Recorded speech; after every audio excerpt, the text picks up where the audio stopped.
Okay. हमारा यहाँ आज कंप्यूटर की लाइव कक्षा का तीसरा दिन है और इस तीसरे दिन में हम सब लोग बड़े आनंद के साथ यहाँ पर बैठे होंगे। इस तीसरे दिन भी हम कुछ नई-नई चीज़ें यहाँ पर सीखने वाले हैं कंप्यूटर की। अ, कल एक काफ़ी बड़ी बात आई थी कि कुछ मोबाइल के फंक्शन भी हमें सिखाए जाएँ। अच्छी बात है। ई कंटेंट का एक प्रशिक्षण एक अलग से ही यह होता है कि मोबाइल बेस्ड जो है हमने कैसे अपने ई कंटेंट बनाना चाहिए। इस विषय पर काफ़ी बड़ी संख्या में ये प्रशिक्षण विद्या भारती पाठशाला के माध्यम से आयोजित हुए हैं और उसमें देश भर के कोई 58,000 से भी अधिक आचार्यों को अपन ने मोबाइल के माध्यम से ई कंटेंट कैसे बनाए जाएँ, इस विषय पर बड़े व्यापक तरीके से पहले चरण का और दूसरे चरण का प्रशिक्षण दिया हुआ है। आपको ये जो यूट्यूब चैनल की लिंक इसमें मिल रही है कि हर दिन जो है ये वीडियो डाले जाते हैं उसमें। उसी के और प्लेलिस्ट में आप जाकर ई कंटेंट के प्रशिक्षण के वीडियो पड़े हुए हैं। तो मोबाइल से हम कैसे छोटे-छोटे काम कर सकते हैं, उन विषयों को भी उसमें बड़े अच्छे से बताया गया है। उन वीडियो को भी आप लोग देख सकते हैं चूँकि ये कंप्यूटर का प्रशिक्षण है और कंप्यूटर में भी प्रगत कंप्यूटर और इसके साथ-साथ सामान्य आचार्यों के लिए भी कंप्यूटर कैसे उपयोग में आ सकता है, इसका प्रशिक्षण है। पर फिर भी विचार किया है तो कुछ विषय जो है यहाँ पर मोबाइल के माध्यम से भी कैसे काम में आ सकते हैं, उस विषय को हम लोग यहाँ पर यह रखने वाले हैं। कल आप सबका बहुत अच्छा आनंददायी जो है फीडबैक हम लोगों को यहाँ पर प्राप्त हुआ है। तो यहाँ पर आप देख रहे होंगे कि और अ,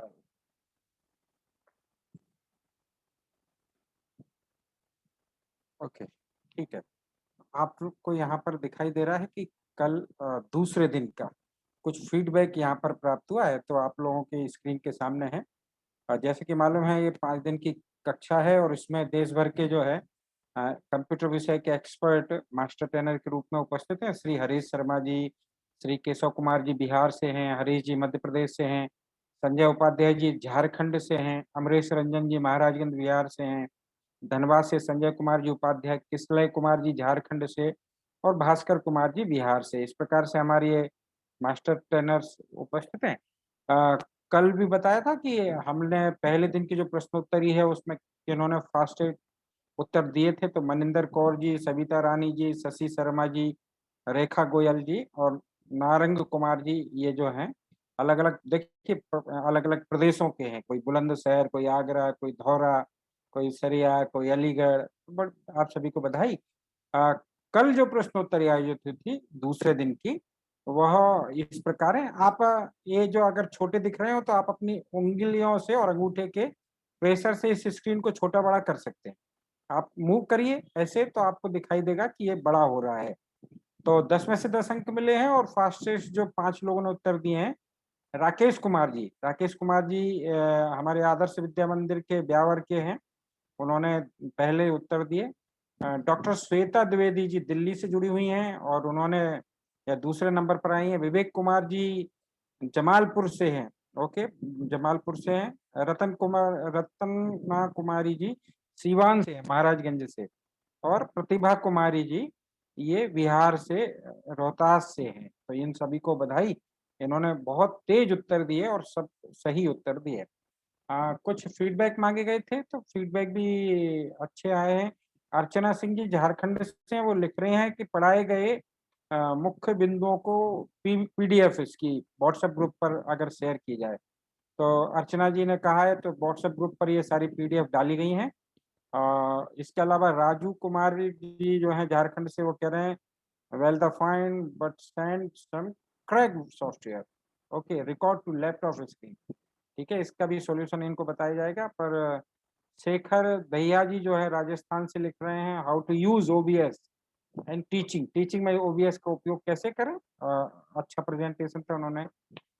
श्वेता पंजाब से हैं, इन्होंने लिखा है एक क्लास में एक ही टॉपिक को लिया जाना चाहिए। ओके, ठीक है दीदी, आपने सही कहा है क्योंकि समय 5 दिन है।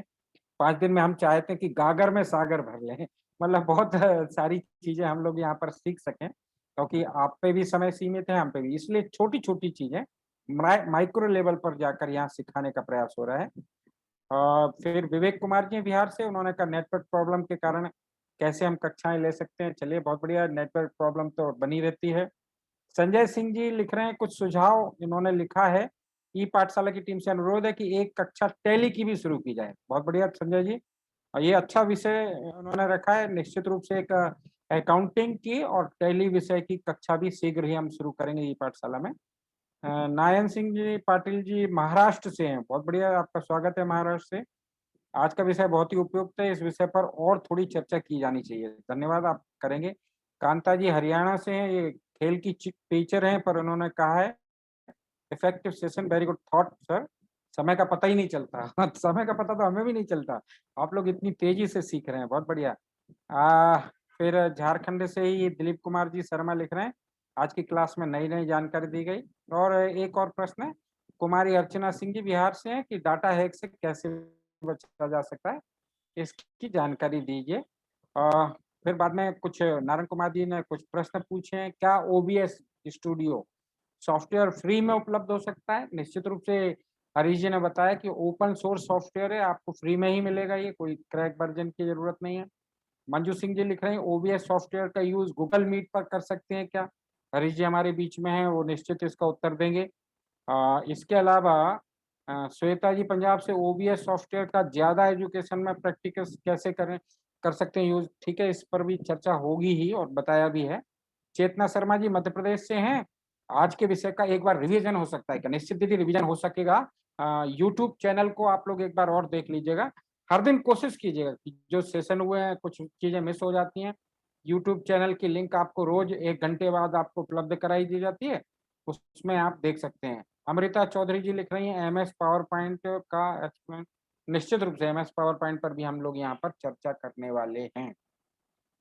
बाकी URL lock security sign Rishabh Shweta ji, what is the use of Filmora software, Filmora का उपयोग क्या है? तो निश्चित कल बताया था। प्रीति सक्सेना जी, क्या पुराने कंप्यूटर लैपटॉप की स्पीड बढ़ाई जा सकती है? बढ़ाई जा सकती है, इसका सॉल्यूशन भी आपको देंगे। उषा यादव जी लिख रहे हैं फीडबैक कैसे मिले, quiz competition certificate topic please shortly. और कांता जी निश्चित रूप से सारे विषयों का समावेश करेंगे। ओके धन्यवाद। और जैसे कि हम लोग ये बार बार यहाँ पर देख रहे हैं कि आप लोगों की सहभागिता काफी काफी अच्छी है। आप इन्वॉल्व हो रहे हैं, प्रश्नों को उत्तर दे रहे हैं, आप पीएलएम बना रहे हैं, आप प्रश्न पूछ रहे हैं, आपके फीडबैक प्राप्त हो रहे हैं। निश्चित रूप से ये हमारी जो कक्षा है इसी प्रकार से रोचक होती जाएगी। एक छोटा सा वीडियो देखेंगे, वीडियो देखने के बाद आप थोड़ा सा विचार कीजिएगा वीडियो में क्या दिखाई दिया, और फटाफट चैट बॉक्स में आप लिखते जाइएगा। Okay, video on. धन्यवाद। तो आपको ध्यान में आया कि क्या दिखाई दिया, और फटाफट चैट बॉक्स में लिख दीजिए। चैट बॉक्स ऑन है, आप लिखते जाइए चैट बॉक्स में क्या आपको वीडियो में दिखाई दिया। लिखिए लिखिए। आ बुलेट, ओके ठीक है। Shekhar ji use gadget very बिल्कुल ठीक है, बुलेट है, ओके ओके। और जी जी लिखिए फटाफट। मैक्रो से माइक्रो की यात्रा होती जा रही। देखिए कहाँ मैक्रो, पहले बड़ी बड़ी चीजें होती थी, एक कैसेट आती थी और उसमें जो है 6 गाने आते थे, 12 गाने आते थे। फिर मैक्रो से माइक्रो की ओर आए, तो एक छोटी सी एसडी कार्ड में भी जो है 5-5 हजार गाने आ जा सकते हैं। तो ये दुनिया जो है टेक्नोलॉजी की है, ये फटाफट होती जा रही है। चलिए बहुत बढ़िया। आप सबने उत्तर दिया, ओके बढ़िया धन्यवाद।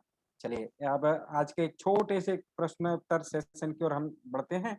कल एक कुछ प्रश्न पूछे थे हमने सॉफ्टवेयर के बारे में, आज भी जो है देखिए, हमारे अगर कंप्यूटर को हमारे अपने मोबाइल को कंप्यूटर बनाना है तो कैसे हो सकता है, इसके बारे में आज अपन थोड़ी सी चर्चा करने वाले हैं। कुछ एप्लीकेशन आपके सामने आती जाएंगी, जिनको आती जाए ध्यान में फटाफट लिखते जाइएगा, जिनको ध्यान में आती जाए। ओके, मैं प्रारंभ करता हूँ।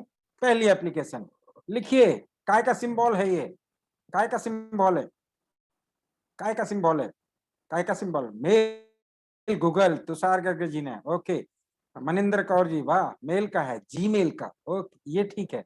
प्रतिभा कुमारी जी लिख रहे हैं जीमेल का, ठीक है, जीमेल का ये एक एप्लीकेशन, इससे क्या होता है, मेल भेजते हैं, बहुत बढ़िया, एक मेल भेजते हैं, ये एक सिंबल है जीमेल का। ये काय का सिंबल है, फटाफट फटाफट ये सिंबल।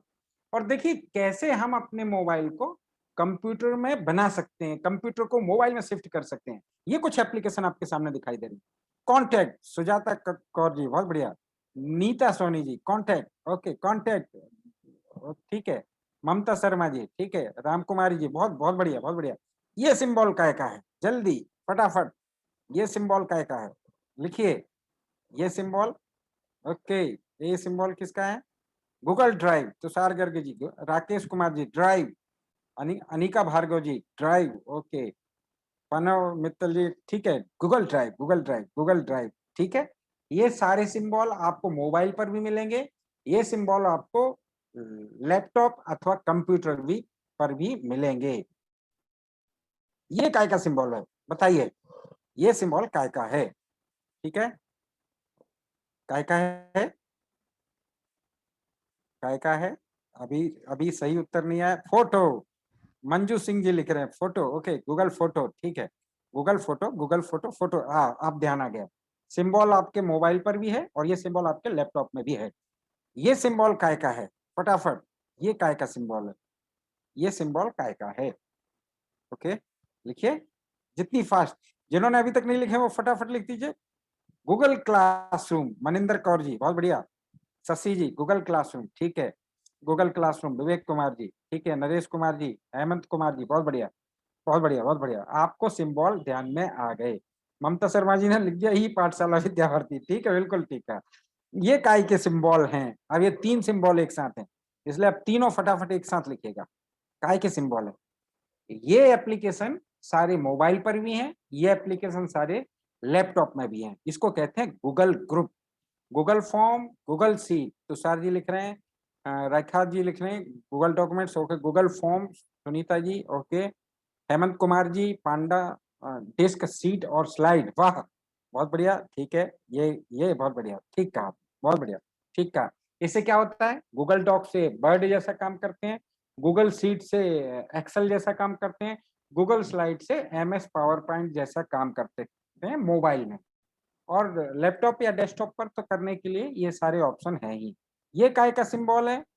ठीक है, अब देखिए, ये कठिन थोड़ी पड़ गए हैं, ऑफिस का नहीं है। कैलेंडर, ओके, कैलेंडर, ठीक है। और लिखिए, लिखिए, गूगल कैलेंडर, गूगल कैलेंडर, ठीक है। गूगल कैलेंडर का ये सिंबल है, बहुत बढ़िया। ये काय का सिंबल है? ठीक है, ये काय का सिंबल है? ये लिखिए, Google calendar, Neetu Kumari ji, Google translator, okay, Google translator, Rekha Goyal ji, Pratap Chandra Barik ji, Google calendar, Google translator, okay, Google translator. Google translator कितनी अच्छी एप्लीकेशन है। मोबाइल में आप फोटो खींचिए, टेक्स्ट में बदल देती है। ट्रांसलेट कर लीजिए, हिंदी से बांग्ला में, बांग्ला से मराठी में, मराठी से उड़िया में, किसी भी लैंग्वेज को, किसी भी टेक्स्ट को किसी भी लैंग्वेज में ट्रांसलेट कर सकती है। वनिस्पत चाइना में, चाइनीज ट्रेडिशनल में भी। बड़े, ये काय का सिंबल है?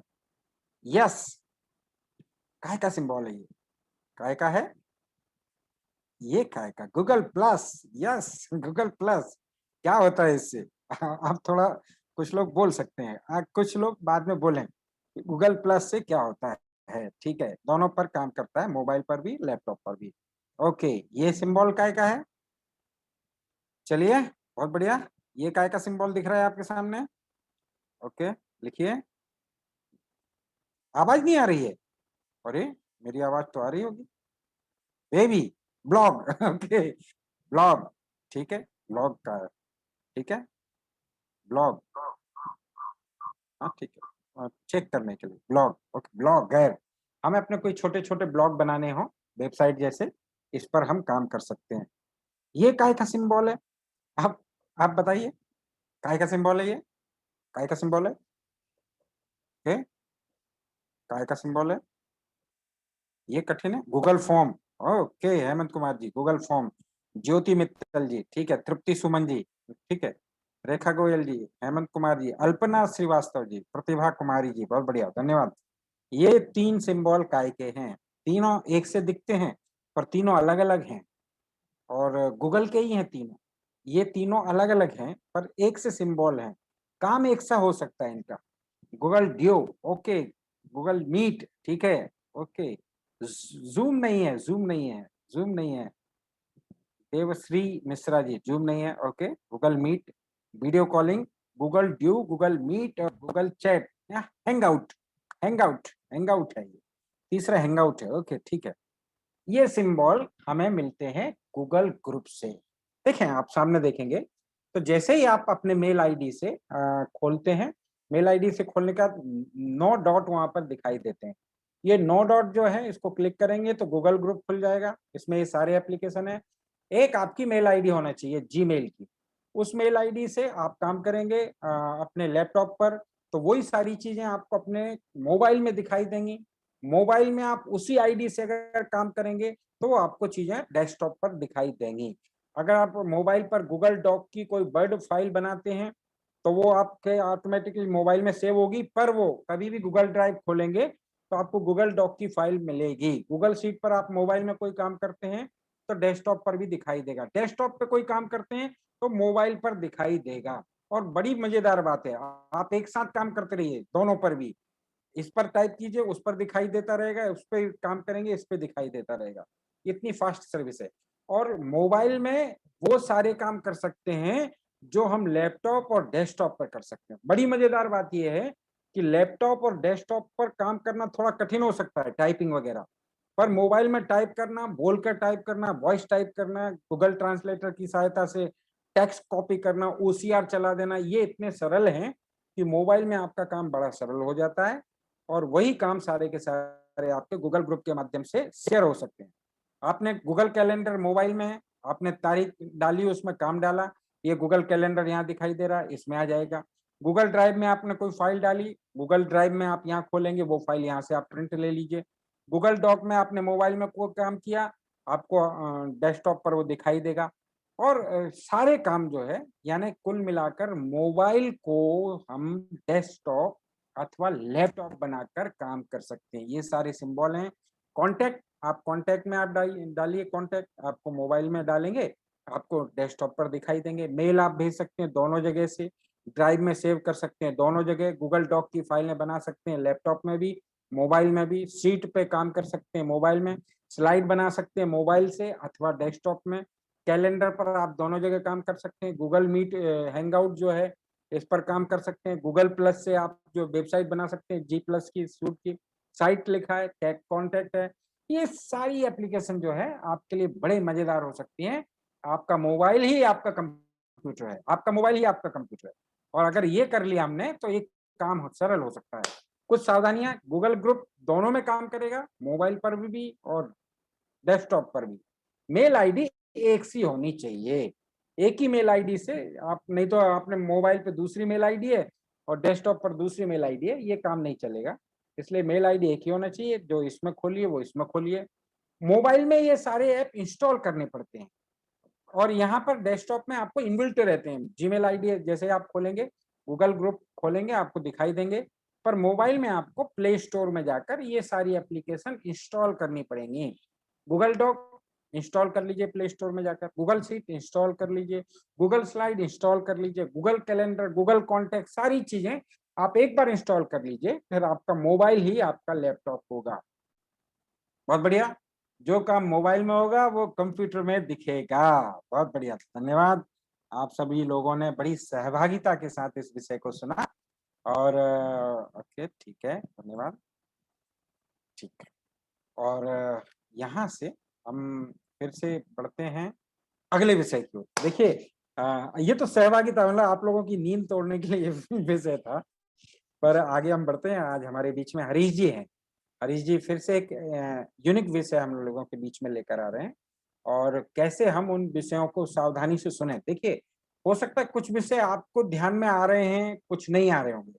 आप चिंता मत कीजिए, जब तक आपको ये सारे विषय ध्यान में नहीं आएंगे तब तक अपन पीछा नहीं छोड़ने वाले, आपको सिखा के ही दम लेंगे। तो इसलिए आप लोग जो है इन्वॉल्व रहिए और इन सारे विषयों को आप सुनते जाइए और नोट करते जाइए। आपको भविष्य में ये सारे विषय बड़े काम में आएंगे। मैं सीधे ही हरीश जी भाई साहब से आग्रह करता हूँ कि वो अपना विषय प्रारंभ करें। हरीश जी भाई साहब जो हैं मध्य प्रदेश से हैं, भोपाल केंद्र है, और यहाँ कंप्यूटर के काफी एक्सपर्ट हैं और एक काफी अच्छी कोचिंग संस्थान भी चलाते हैं, और हमारे सचिव। हरीश जी भाई साहब, स्वागत है आपका। धन्यवाद भैया।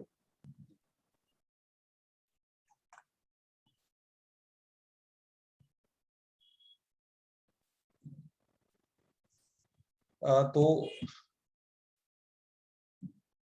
जैसा कि पिछले हम लोगों ने जो हमारा एक सेशन था, मेरा कैमरा ठीक चल रहा है ना, दिख रहा है ये? नहीं, कैमरा आपका दिखाई नहीं दे रहा। जी 2 मिनट। अब मोनो आ रहा है पर।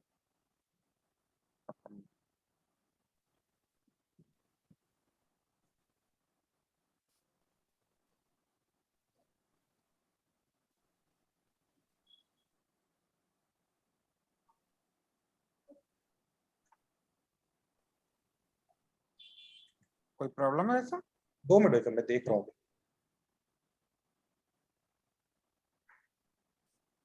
आप ठीक है। अभी मैं एक बात तो छोटी सी ये बता रहा था, अभी ओबीएस को लेके कुछ पर्सनली लोगों के आए थे, मैं थोड़ा सा उन्हें क्लियर कर देता हूँ।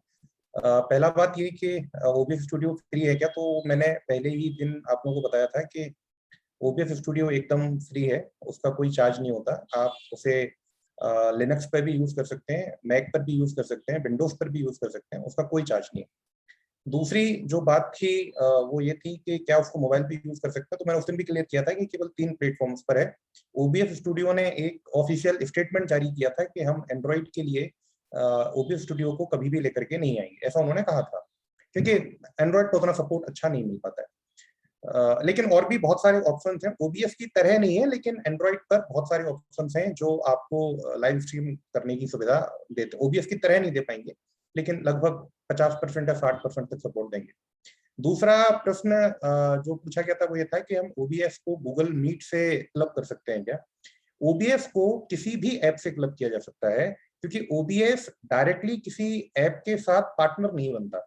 आप ओबीएस के थ्रू किसी भी ऐप को टेलीकास्ट कर सकते हैं, उसको लाइव स्ट्रीम कर सकते हैं, इवन अपनी स्क्रीन को भी लाइव स्ट्रीम कर सकते हैं। और वो किसी भी एप्लीकेशन, जो आपकी एप्लीकेशन आपकी विंडोज के ऊपर ओपन हुई है, उस किसी भी एप्लीकेशन को वो कैप्चर करके और उसको लाइव स्ट्रीम कर सकता है। तो गूगल मीट हो या फिर जूम हो, कोई भी स्क्रीन हो, वो उसको लाइव स्ट्रीम कर सकता है। आप उसको किसी के साथ भी क्लब कर सकते हैं, ऐसा कोई एप्लीकेशन नहीं है जो उसके संग क्लब ना होता हो। तीसरी जो बात पूछी गई थी वो ये पूछी गई थी कि फिल्मोरा का यूज क्या है, तो मैंने वो चीज क्लियर की थी कल कि फिल्मोरा को हम वीडियोस को एडिट करने के लिए उपयोग करते हैं। अभी आज का जो मेरा लेक्चर है, इसमें मैंने क्रोमा कट नहीं किया हुआ है। आप देख रहे होंगे मेरे पीछे ये ग्रीन स्क्रीन है, इस ग्रीन स्क्रीन को मैं क्रोमा कट कर सकता हूं अगर मैं ओबीएस के थ्रू एडिटिंग करने के लिए जाऊंगा। तो उसके लिए मुझे कुछ नहीं करना होगा, केवल ओबीएस में स्टार्ट करना होगा। और ओबीएस में मैंने ये लेयर्स पहले से ही बना करके रखी हुई हैं। ये मेरा ओबीएस स्टार्ट हो गया है। ये मेरा एक लॉजिटेक का अभी जो एक यहाँ पर आपको दिख रहा है, अभी इसलिए नहीं दिखेगा क्योंकि जूम में है। मैं जूम में थोड़ी देर के लिए इसको जाके बंद करता हूँ।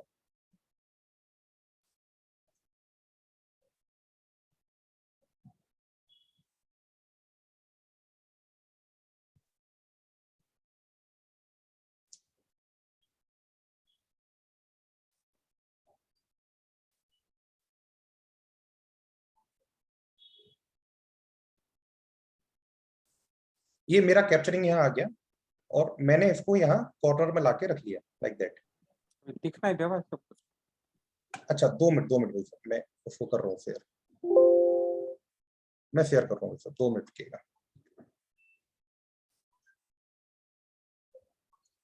ये अभी आप मेरे ख्याल से ओबीएफ देख पा रहे होंगे।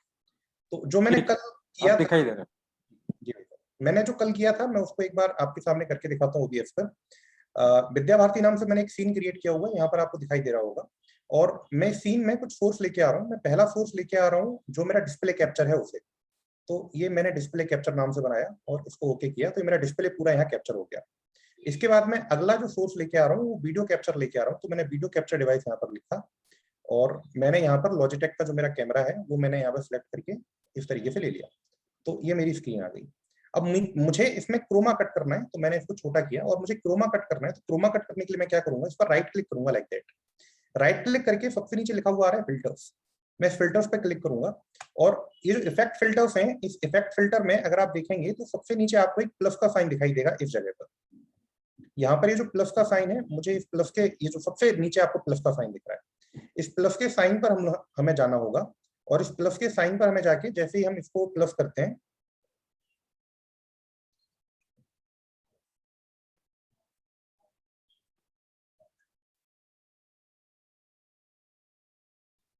अभी मेरी स्क्रीन असल में शेयरिंग पर है, इसीलिए वो साइन मैं कर नहीं पा रहा हूँ। मैं जैसे ही करता हूँ नीचे चला जाता है।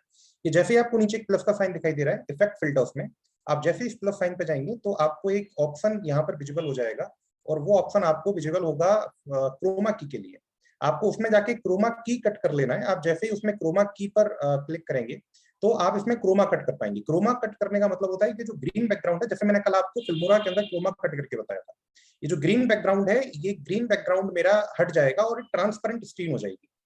और फिर जब मैं यहाँ से अपना वर्चुअल कैम चालू कर लूंगा, तो उस वर्चुअल कैमरा को चालू करने के बाद आपको मेरे पीछे कुछ भी नहीं दिखेगा। जो भी प्रेजेंटेशन में शेयर कर रहा हूँ वो आपको दिखाई देगा। तो ये ओबीएस पे काम करने का एक छोटा सा मेरा तरीका था। अभी आज का प्रेजेंटेशन मैं लेता हूँ जल्दी से। आज हम लोगों का जो विषय रहने वाला है वो विषय रहने वाला है क्लाउड स्टोरेज को लेकर के। तो मैं उसको थोड़ा सा कॉम्प्लिकेटेड ना बनाते हुए, जैसे मैंने फिल्मोरा को भी बहुत कोशिश की थी कि मैं बहुत सामान्य और बहुत नॉर्मल से स्तर पे ले जाके समझाऊं, मैं उसी तरह से इसको भी एक सामान्य और नॉर्मल से स्तर पे ले जाके ही समझाना चाहूंगा। तो हो सकता है आप में से कई लोग क्लाउड स्टोरेज को बहुत अच्छे से उपयोग करते हों, आपने पहले भी क्लाउड स्टोरेज के बारे में बहुत कुछ पढ़ा हो, और अभी तो मेरे ख्याल से जो भी कंप्यूटर के जानकार हैं या फिर जो भी कंप्यूटर के साथ काम कर रहे हैं, तो उनमें शायद ही ऐसा कोई व्यक्ति हो हार्डली कि जो क्लाउड स्टोरेज को उपयोग ना करता हो। अभी आपको रिसेंटली एक सबसे बड़ी घटना बताता हूँ। मैं जो अभी भाई ने बताया, मैं एक कोचिंग का संचालन भी करता हूँ। तो हमारे यहाँ पर जो वीडियो रिकॉर्ड होते हैं, उसे हम लोगों की प्रैक्टिस थी हार्ड ड्राइव्स में सेव करके रखने की। तो मेरे पास एक 4 TB की एक हार्ड ड्राइव थी, एसएसडी थी। उसके अंदर हम लोग उसे स्टोर करके रखते थे। अभी मेरे ख्याल से 1 महीना पहले की बात है, वो मेरे हाथ से थोड़ा सा छूट गई एसएसडी और वो नीचे गिर पड़ी। और उसके बाद जब हमने उसको प्ले करने की कोशिश करी तो एसएसडी ऑन हो रही थी, लेकिन उसमें से कुछ नॉइज आने लगा और उसका कंटेंट प्ले नहीं हो रहा था। और वो पूरा डेटा हमारे लिए बहुत ज्यादा इंपॉर्टेंट था, पूरा डेटा हमारे लिए बहुत ज्यादा जरूरी था। फिर हम लोगों ने कंपनी को फोन किया कि हम इसे रिकवर करना चाहते हैं, हम इस डेटा को फिर से लेना चाहते हैं। तो फिर भोपाल में उसके लिए कोई ऐसी अच्छी सुविधा उपलब्ध नहीं थी। दिल्ली में कुछ कंपनीज हैं जो डेटा रिकवरी का काम करती हैं, लेकिन उनका प्राइस बहुत हाई रहता है। 5,000 रुपए केवल चेक करने का लगता है कि डेटा रिकवर हो पाएगा कि नहीं। फिर उसकी जो कॉस्ट जाती है वो 80,000, 1 लाख, 1.5 लाख, 2 लाख इस तरीके से जाती है, on depend on your data. वो लोग रिकवर करके आपको उसको देते हैं। तो जो हार्ड ड्राइव में मटेरियल को सेव करके रखने का तरीका था वो बहुत पुराना हो चुका है। अब क्लाउड स्टोरेज का जमाना है, और क्लाउड स्टोरेज में हम कैसे काम कर सकते हैं उसके बारे में कुछ जो बेसिक्स हैं वो मैं आपको बताने की कोशिश करूंगा। उसे हम प्रयास करेंगे कि थोड़ा सा समझें। और अभी भाई साहब ने थोड़ी देर पहले क्लाउड स्टोरेज से ही संबंधित बहुत सारी बातें हमें बताई भी थी। जो वो सिंकिंग की बात कर रहे थे मोबाइल की और वेब की, तो उसके अंदर उन्होंने उसका एक छोटा सा इंट्रोडक्शन दिया भी था। तो हम लोग इस क्लाउड स्टोरेज के ऊपर अपने प्रेजेंटेशन को थोड़ा सा स्टार्ट करते हैं। देखिए, डेटा स्टोरेज को करके रखने की जो हिस्ट्री थी वो बहुत पुरानी थी। कंप्यूटर्स जब चालू हुए थे तो इनिशियली वो केवल कैलकुलेशन के लिए चालू किए गए थे, केवल एज अ कैलकुलेटर्स वो यूज कर किए जाते थे। जब कैलकुलेशंस होने लगी तो डेटा तैयार होने लगा। फिर जरूरत पड़ी हमें मेमोरी को डेवलप करने की। फिर जब मेमोरी भी डेवलप हो गई, डेटा को हम स्टोर करना सीख गए, तो फिर जरूरत पड़ी उस डेटा को शेयर करने की। शेयरिंग जब हमें करनी पड़ी तो फिर हम इंटरनेट को लेकर के आए, और आज हम बहुत एडवांस स्टेज में कंप्यूटर के युग में पहुंच चुके हैं। लेकिन जब हम स्टार्टिंग में देखते हैं, जब कंप्यूटर स्टार्ट हुए थे, तो जब हमें मेमोरी की जरूरत पड़ी और डेटा को हमें स्टोर करना था, तो इनिशियली हम लोग लोकल स्टोरेज के ऊपर गए थे। लोकल स्टोरेज का मतलब ये है कि मेरा डेटा मेरे पास रहेगा और मैं उसे किसी फिजिकल ड्राइव में करके रखूंगा। जैसे इनिशियली पंच कार्ड यूज किए जाते थे, आपको यहाँ पर ये पंच कार्ड एक दिखाई दे रहा होगा। इस पंच कार्ड में हम लोग डेटा को स्टोर करके रखते थे। धीरे धीरे टेक्नोलॉजी बहुत आगे बढ़ी और मैग्नेटिक जो टेप्स थे वो डेवलप हुए, और उनके अंदर हमने डेटा को स्टोर करना चालू किया। मैग्नेटिक टेप मेरे ख्याल से आप सभी ने देखे होंगे। जो नए लोग हैं जिनकी एज अभी 20 ईयर्स या 25 ईयर्स हो सकता है उनने ना देखे हो। अदरवाइज मैग्नेटिक टेप्स जितने भी पुराने लोग हैं उन सभी ने अपने जीवन में देखे हैं, कि अगर हम आज से 30-40 साल या 25-30 साल पहले की बात करते हैं तो मैग्नेटिक टेप्स का बहुत चलन था। समय धीरे धीरे आगे बढ़ा और हमें और ज्यादा मेमोरी की जरूरत महसूस होने लगी, तो फिर हम लोग floppy disk, hard disk, cassettes जो हम नॉर्मली देखते हैं उनको हम लोग चलन में लेकर के आए। तो मेरे ख्याल से फ्लॉपी भी आप सभी ने देखी हुई है, हार्ड डिस्क भी आप सभी ने देखी हुई है, हार्ड ड्राइव भी आप सभी ने देखी हुई है। लेकिन इसके अंदर भी बहुत सारी दिक्कतें थी। फ्लॉपी जो डिस्क थी या फिर जो हार्ड ड्राइव, उनके अंदर भी बैड स्पेस आ जाते थे, बहुत जल्दी वो खराब हो जाती थी। सबसे बड़ी दिक्कत थी वो स्लो होती थी और उनके अंदर डेटा को रीड करने में बहुत टाइम लगता था। अगर हमने फ्लॉपी यूज, अगर हम पहले से कंप्यूटर चला रहे हैं 2000 से या 1999 से, तो हमने फ्लॉपी पर जरूर काम किया होगा। तो हम सभी को याद होगा कि जब हम फ्लॉपी इंसर्ट करते थे तो इतना टाइम होता था कि आप जाके चाय बना लें, चाय बन के आ जाएगी, आप पीना स्टार्ट कर देंगे, उसके बाद वो धीरे धीरे धीरे धीरे फाइल खुलना चालू होगी। और अगर उसमें कोई एमएस वर्ड की फाइल है तो उस पर आप क्लिक करेंगे तो अगेन अगर आप एक वॉक करके आ जाएंगे तो 1 मिनट की, उसके बाद वो फाइल खुल पाएगी। तो उनकी जो उनको रीड करने का जो टाइम होता था थोड़ा सा बड़ा होता था। और उसका टेक्निकल रीजन भी था, क्योंकि वो सब कुछ एक मैग्नेटिक स्ट्रिप के ऊपर रहता था और उसके ऊपर एक जो रीडर था वो घूमता था। तो जब तक वो पूरी इंफॉर्मेशन गैदर नहीं कर लेता था तब तक आपके पास कोई भी फाइल खुलकर आ ही नहीं पाती थी। तो ये एक छोटी सी दिक्कत थी, डेटा लॉस भी होता था और बहुत टाइम लगता था इन मेथड्स के अंदर। धीरे धीरे हम लोग और आगे बढ़े, फिर सीडीज का जमाना आया, डीवीडीज का जमाना आया, उसमें जो बैड फैक्टर्स बनने वाली कहानी थी वो हमने एलिमिनेट करी। फिर हम लोग और आगे बढ़े, क्योंकि हमें और ज्यादा स्टोरेज की जरूरत पड़ी, लालच आदमी का कम नहीं होता, डेटा बहुत बढ़ता गया, डेटा जीबीज में पहुंच गया एमबी से निकल करके। फिर हम पेन ड्राइव्स के ऊपर आए, पेन ड्राइव्स के बाद हम कार्ड के ऊपर आए, और मेरे ख्याल से ये सभी ने देखा होगा क्योंकि हमारी जनरेशन ने इसको यूज किया हुआ है। हमारी जनरेशन मतलब जो यंग लोग हैं उन्होंने भी इसको यूज किया हुआ है। हम लोग तो, हमारी जनरेशन कहने लायक शायद मैं भी नहीं रहा, तो जो यंग लोग हैं उन्होंने भी इन चीजों को यूज किया हुआ है। लेकिन फिर लालच और बढ़ा, डेटा और बढ़ता गया, क्योंकि जो कंप्यूटर्स के काम थे वो बहुत ज्यादा बढ़ गए। पेपर वर्क हम लोग लगभग एलिमिनेट करने के ऊपर आ गए। एलिमिनेट करने के ऊपर नहीं आए तो हमने पैरेलली स्टार्ट कर दिया कि जितना पेपर वर्क होता है उतना ही हम लोग ई वर्किंग भी हमने स्टार्ट कर दिया और हर फाइल को हम डिजिटली रखने लगे। तो फिर कहानी और आगे बढ़ी और हमने फिर हार्ड डिस्क के साथ काम करना स्टार्ट किया। हार्ड डिस्क से भी जब हमारा मन भरा तो फिर हम लोग लास्ट में सॉलिड स्टेट ड्राइव एसएसडी लेकर के आए, जो अभी भी चल रही हैं। उनके अंदर बहुत सारा डेटा हम स्टोर कर सकते हैं इजीली। हम 4 टीबी तक डेटा या 8 टीबी तक डेटा या 12 टीबी तक डेटा, 16 टीबी तक डेटा हम उनके अंदर स्टोर करके रख सकते हैं बड़ी इजीली। अब हम क्लाउड स्टोरेज के बारे में बात करते हैं। क्लाउड स्टोरेज क्या होता है? इसके पहले मैं आपको एक चीज और बताता हूँ। क्लाउड स्टोरेज के पहले हमने एक चीज और स्टार्ट करी जो हमारे ऑर्गेनाइजेशन आज भी कर रहे हैं। अगर एक बड़ा ऑर्गेनाइजेशन है और उस बड़े ऑर्गेनाइजेशन के पास बहुत बड़ा डेटा है, और बहुत बड़ा डेटा होने के साथ साथ लेट अस सपोज दैट कि उसे डेटा शेयर भी करना है। जैसे मेरा जो प्रेमाइसेस है उसमें 120 कंप्यूटर्स हैं और मैं ये चाहता हूं कि जो मेरा डेटा है वो मास्टर कंप्यूटर में एक फाइल है और मैं उसको 120 कंप्यूटर्स में कोई भी उसको एक्सेस कर ले, ऐसी परमिशन देना चाहता हूँ। तो फिर ऑफलाइन सर्वर्स का यूज स्टार्ट हुआ। एक सर्वर रूम बना दिया जाता था और उस सर्वर रूम में जितना भी डेटा हमको शेयरिंग में डालना है वो हम उस ऑफलाइन सर्वर के ऊपर रख देते थे। ऑफलाइन सर्वर मतलब उस परमाइसिस के लिए वो सर्वर ऑनलाइन रहेगा, लेकिन वो इंटरनेट के साथ कनेक्ट नहीं होगा, बाहर से कोई भी आदमी उसको एक्सेस नहीं कर सकता। तो एक परमाइसिस का एक लोकल सर्वर रूम बनना चालू हो गया। लेकिन उसके अंदर भी डेटा को रखने की और वहां पर पूरा सर्वर रूम के अंदर डेटा को गैदर करने की बहुत सारी चुनौतियां थी। उसके अंदर भी साइज की लिमिटेशन थी। आपको एक बहुत बड़ा एक सर्वर रूम बनाना पड़ेगा, बहुत सारे इक्विपमेंट लेने पड़ेंगे, खर्चा बहुत बड़ा आएगा। सबसे बड़ी दिक्कत थी जो छोटे ऑर्गेनाइजेशन होते थे वो ये काम नहीं कर पाते थे, क्योंकि लेट अस सपोज दैट एक स्कूल है, अगर वो स्कूल छोटे लेवल पे काम कर रहा है और वो अगर अपना सर्वर रूम बनाना चाहता है तो उसका एस्टेब्लिशमेंट इतना कॉस्ट लेकर के आ जाएगा कि उससे जो एफिशिएंसी वो लोग निकालने वाले हैं, तो वो एफिशिएंसी अगर हम इकोनॉमी के लिहाज से देखेंगे तो बहुत नीचे चली जाएगी, क्योंकि उसमें हमारा इन्वेस्टमेंट बहुत हो जाएगा, उससे उतना फायदा नहीं होगा। तो वो ऑफलाइन सर्वर रूम भी छोटे जो वेंडर्स थे या छोटे जो ऑर्गेनाइजेशन थे उनके लिए उतना काम का नहीं रहा। फिर जन्म हुआ क्लाउड स्टोरेज का। अब क्लाउड स्टोरेज बेसिकली होता क्या है उसे हम थोड़ा सा समझते हैं। हम सभी उसको जानते हैं, केवल उसको समझने की जरूरत है। क्लाउड स्टोरेज के अंदर हमने क्या किया, जितना भी फिजिकल फॉर्म में डेटा को रखने का तरीका था उसको हमने एलिमिनेट कर दिया, हमने उसको रखना खत्म कर दिया। और हम जितने भी ऑफलाइन सर्वर रूम बनाते थे या अपनी पॉकेट में एक पेन ड्राइव रख के चलते थे या फिर अपनी हार्ड डिस्क में पूरे मटेरियल को रख के चलते थे, हमने उस चीज को खत्म कर दिया और हम क्लाउड स्टोरेज के ऊपर चले गए। इस एक इमेज में आपको दिख रहा होगा एक बिल्डिंग है, इसके ऊपर एक क्लाउड है। ऐसा नहीं होता, जो ज्यादातर लोगों को लगता है कि क्लाउड स्टोरेज बादल के अंदर डेटा को रखना है, ऐसा बिल्कुल नहीं है। उसका नाम क्लाउड इसलिए दिया गया है क्योंकि उसको आप कहीं से कैसे भी किसी भी जगह से आप एक्सेस कर सकते हैं। That's why it is known as cloud storage. और दूसरा, वो डेटा एक तरीके से हवा में रहता है, मतलब होता किसी सर्वर में होस्ट है, लेकिन जब आप उसको एक्सेस कर रहे हैं तो आपको सर्वर तक वायर पहुंचाने की जरूरत नहीं है या वहां तक जाने की जरूरत नहीं है फिजिकली, आप इंटरनेट के थ्रू उसको यूज कर सकते हैं। That's why it is known as cloud storage. अभी क्लाउड स्टोरेज को हम यूज क्यों करते हैं, तो मैंने अभी थोड़ी देर पहले आपको बताया कि अगर आपके पास डेटा बहुत सारा है, लेट अस सपोज दैट आपके पास 120 कंप्यूटर्स हैं आपके स्कूल के अंदर, विद्यालय के अंदर, और उन 120 कंप्यूटर्स में हमें क्या करना है, एक फाइल बना के दूसरे कंप्यूटर्स में, दूसरी फाइल तीसरे कंप्यूटर्स में आपस में शेयर करना है। तो एक तरीका तो एक पेन ड्राइव जेब में रखो और एक आदमी को नौकरी पर रखो और वो पूरे दिन पेन ड्राइव घुसाता घूमता रहे कि जब भैया वहां पर देख क्या फाइल, जा वहां पर देख रहा। जैसे एक बाबू घूमता था ना पुराने ऑफिसों में, फाइल बाबूजी ने साइन कर दी तो वहां चली गई, फिर दूसरे के पास चली गई, प्राचार्य के पास चली गई, यहाँ चली गई। या तो ऐसा सिस्टम हो जाए, वो पेन ड्राइव एक पैड पर बांध ले और पैड पर लेकर के पेन ड्राइव घूमता रहे। या फिर हम एक ऑफलाइन सर्वर बनाए।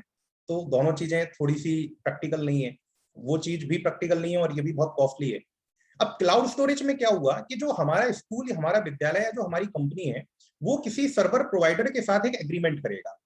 एक जो ग्लोबल सर्विस प्रोवाइडर हो सकता है या लोकल सर्विस प्रोवाइडर हो सकता है, मतलब एक ग्लोबल फर्म हो सकती है, छोटी फर्म हो सकती है, हम उसके साथ एक एग्रीमेंट कर लेंगे कि भैया हमारा जितना भी डेटा है इसे आप अपने पास स्टोर रखो और ऑन रेंट। जैसे हम किसी आदमी को अपने यहाँ रेंट पर रखते हैं अपने घर में, उसी तरह से हम उसको बोलेंगे कि हमारा ये इतना डेटा है और इसे हम आप अपने पास रेंट पर रखो, और इस डेटा को रखने के लिए कितनी जगह चाहिए, हम उस जगह का आपको किराया देंगे।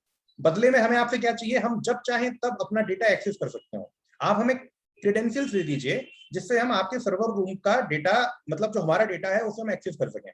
तो वो डेटा कहीं और है और उस डेटा को हम दूसरी जगह से बैठ करके एक्सेस कर रहे हैं और वो डेटा शेयरिंग पर डला हुआ है हमारे जितने भी कंप्यूटर्स हैं उन पूरे कंप्यूटर्स पर। तो इसको हम लोग बोलते हैं क्लाउड स्टोरेज।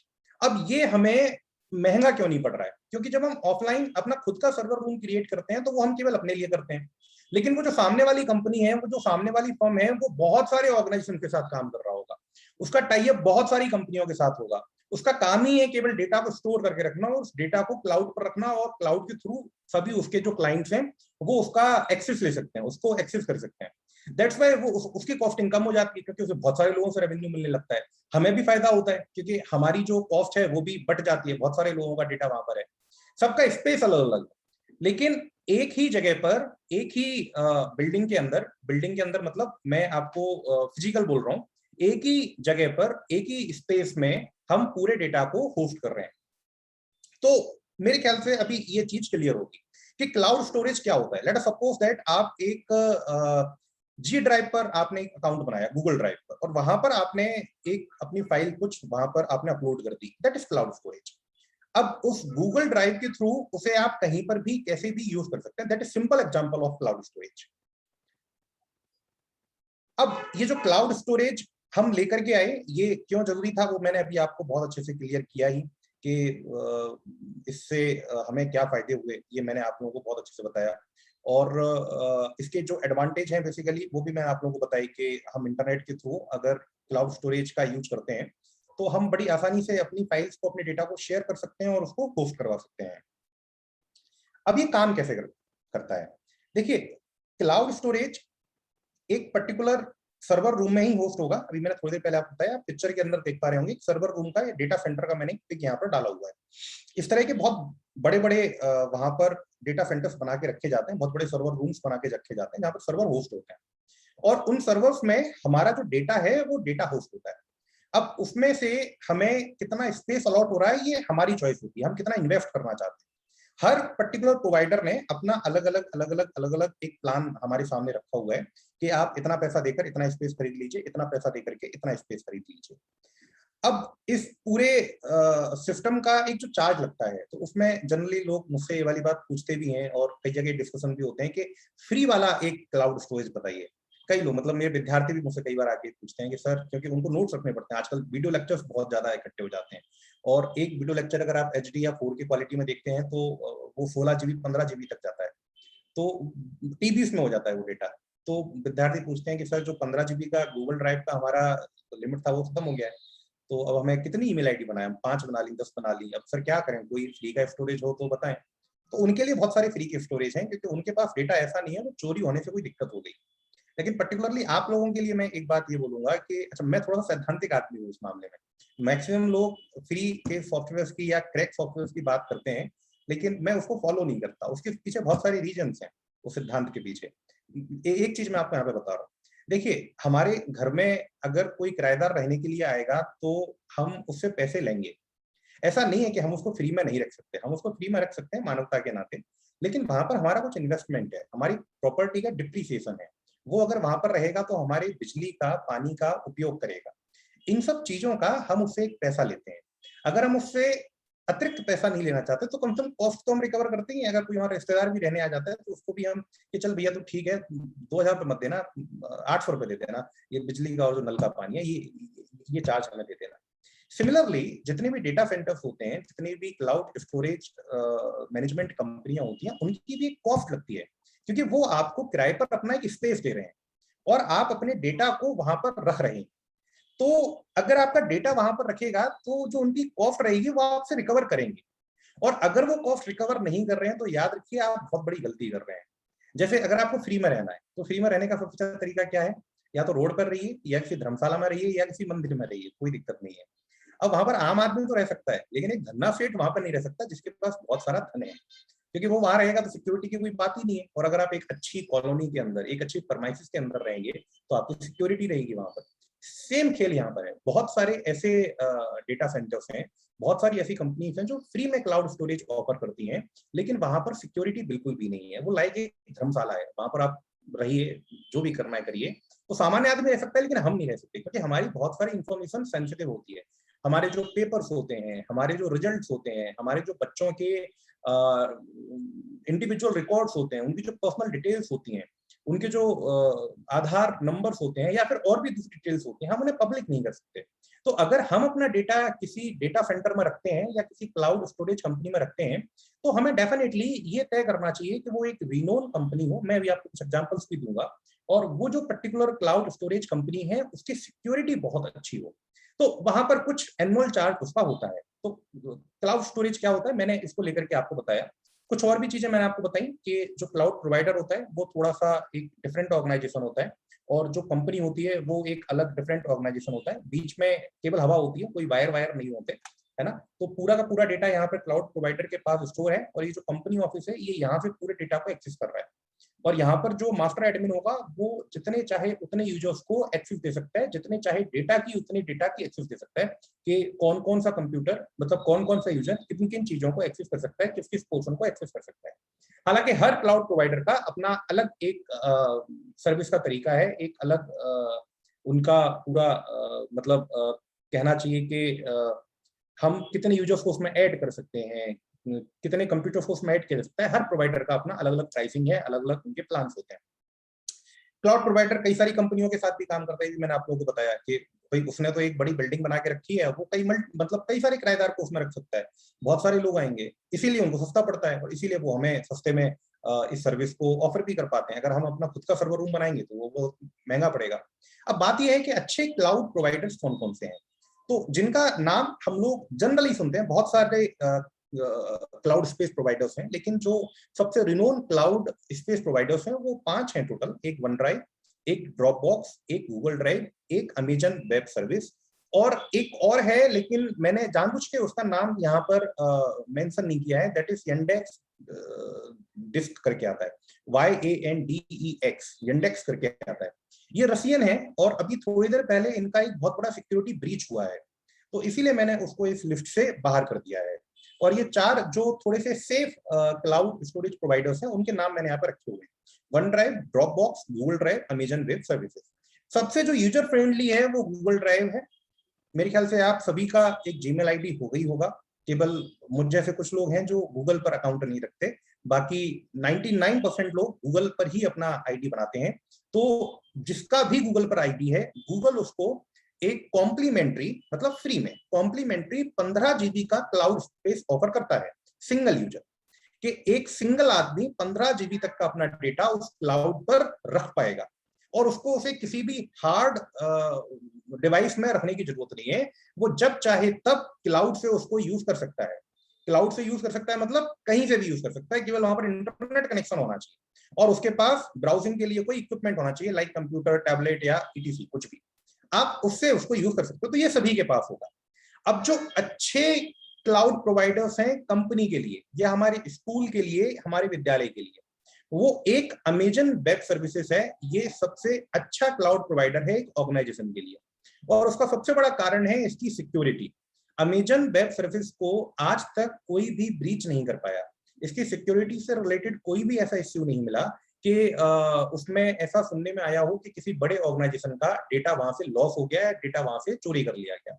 दूसरी बात, जितने भी बड़े ऑर्गेनाइजेशन हैं, अब अगर बहुत बड़ी कंपनी है लाइक रिलायंस या फिर टाटा ग्रुप, अब ये तो अपना खुद का सर्वर रूम रखते हैं, या कोई बहुत बड़ा बैंक है तो ये तो खुद का अपना सर्वर रूम रखते हैं, क्योंकि उनका डेटा इतना बड़ा है कि उनको अपना सर्वर रूम बनाने के लिए, अपना खुद का डेटा सेंटर डेवलप करने के लिए कॉस्ट बहुत कम पड़ती है। लेकिन जो बड़ी रिनोन छोटी छोटी कंपनियां हैं, उन सब का जो डेटा होस्ट होता है वो लगभग अमेजन के पास होता है। तो अगर हम अपने विद्यालय के लिए, स्कूल के लिए हम एक डेटा प्रोवाइडर चुनना चाहते हैं तो वो अमेजन वेब सर्विस सबसे बेस्ट है। अगर हमारे यहाँ कोई मैक का जानकार है तो फिर आई क्लाउड पर भी हम ये काम कर सकते हैं। अगर कोई एप्पल का जानकार है तो हम आई क्लाउड पर भी ये काम कर सकते हैं। और आई क्लाउड की सिक्योरिटी भी बहुत अच्छी है। थोड़ा सा कॉस्टली है लेकिन आई क्लाउड, थोड़ा सा ही, मतलब अगर हम इनसे कंपेयर करेंगे तो काफी कॉस्टली हो जाता है। अब जो फीस होती है, जो प्राइसिंग होती है, वो आपको एनुअली भी मिल सकती है, और जो प्राइसिंग होती है वो प्राइसिंग आपको मंथली भी मिल सकती है। अगर आपका डेटा स्टोरेज फुल हो जाता है तो आप एडिशनल स्टोरेज भी उससे खरीद सकते हैं। जैसे आपने 20 टीबी का प्लान लिया हुआ है, सपोज दैट, तो 20 टीबी जैसे ही आपका फिलअप हो जाएगा, 20 टीबी जैसे ही फिलअप हो जाएगा, आप 1 जीबी, 2 जीबी, 5 जीबी थोड़े कम कॉस्ट पर और एडिशनल में ऐड कर दीजिए। तो जितना ज्यादा स्पेस लेते जाएंगे उतना आपको रेंट देना पड़ेगा। बड़ा स्पेस लेंगे रेंट कम होगा, छोटा स्पेस लेंगे रेंट ज्यादा होगा। जिस तरह से हम मकान रेंट पे लेते हैं, सेम उसी तरह से ये कहानी भी रहती है। एक बात और, ये वेल नोन भी हैं जो मैंने अभी थोड़ी देर पहले आपको बताए, और बहुत छोटे छोटे भी होते हैं। भोपाल में भी बहुत सारे cloud service, cloud data storage service providers हैं, और वो ऑफर भी करते हैं, हमारे पास भी आते हैं, दूसरी जगहों पर भी जाते हैं। लेकिन इनसे हमें थोड़ा बचना चाहिए, क्योंकि मैंने अभी थोड़ी देर पहले आपको बताया कि कॉस्ट जरूर कम होती है, या हो सकता है आपको इंटरनेट पर बहुत सारी चीजें फ्री में भी मिल जाए, लेकिन वहां पर सिक्योरिटी इश्यूज बहुत सारे होंगे। हम वहां जो डेटा रखेंगे उस डेटा की कोई गारंटी हमारे पास नहीं होगी कि वो डेटा सुरक्षित रहेगा या नहीं रहेगा। अब क्लाउड एप्लीकेशंस जो होती हैं, वो अभी थोड़ी देर पहले भाई साहब ने बताई, इसी क्लाउड स्टोरेज से हम लिंक करते हैं क्लाउड एप्लीकेशंस को। जैसे अभी मैं आपको एग्जांपल देता हूं, माइक्रोसॉफ्ट ऑफिस ने जो ऑफिस 365 बनाया है, उस 365 के अंदर उसने पूरा ऐप बेस्ड अपना एक वो सिस्टम लेकर के आया है। मतलब उसमें जितने भी सॉफ्टवेयर थे, एमएस वर्ड था, एमएस पावर पॉइंट था, एमएस एक्सेल था, वो पूरा उसने ऐप बेस्ड बना दिया है। और वो उसमें क्या करता है, उसको अपना जो उसका जी सूट करके एक पूरा प्रोग्राम है, उसके अंदर उसने पूरे जितने भी एप्लीकेशन उन सबको मर्ज कर रखा है। तो आप जी सूट का सब्सक्रिप्शन ले लीजिए, वहां पर आपको गूगल ड्राइव भी मिलेगा और ऑफिस 365 भी मिलेगा, और भी बहुत कुछ चीजें मिलेंगी, गूगल क्लासरूम वगैरह भी मिलते हैं, गूगल मैप वगैरह भी मिलते हैं। तो आप इन एप्लीकेशंस को अपनी अलग अलग डिवाइस में चलाइए, वो पूरा का पूरा जो भी आपकी फाइल्स होंगी उनको क्लाउड पर सेव करके रखेगा, और आपस में सिंक करता रहेगा। मतलब अपने मोबाइल में आप फाइल एडिट कर दीजिए, उसके बाद अगर आपके पास कहीं पर कंप्यूटर है अपना, और अगर आप उसी जीमेल आईडी से लॉग इन करके रखे हुए हैं, तो वहां पर उस फाइल को एडिट कर दीजिए, तो वो चीजें आपकी दोनों जगह से सेव होती रहेंगी। तो जो क्लाउड स्टोरेज है, उसकी मदद से आप जो क्लाउड एप्लीकेशंस होती हैं उनको आप आपस में शेयरिंग मोड पर चला सकते हैं। आप और भी कुछ शेयरिंग कर सकते हैं, जैसे कि आपने कोई एक पर्टिकुलर फाइल थोड़ा सा टाइप करी, फिर आपके कलीग ने उसको थोड़ा सा और टाइप कर दिया अलग अलग कंप्यूटर्स पर, आपके तीसरे कलीग ने और टाइप कर दिया अगले दिन। वो अलग अलग कंप्यूटर से काम कर रहे हैं, लेकिन वो फाइल को कहाँ से चला रहे हैं, वो उसको क्लाउड से लेकर के चला रहे हैं।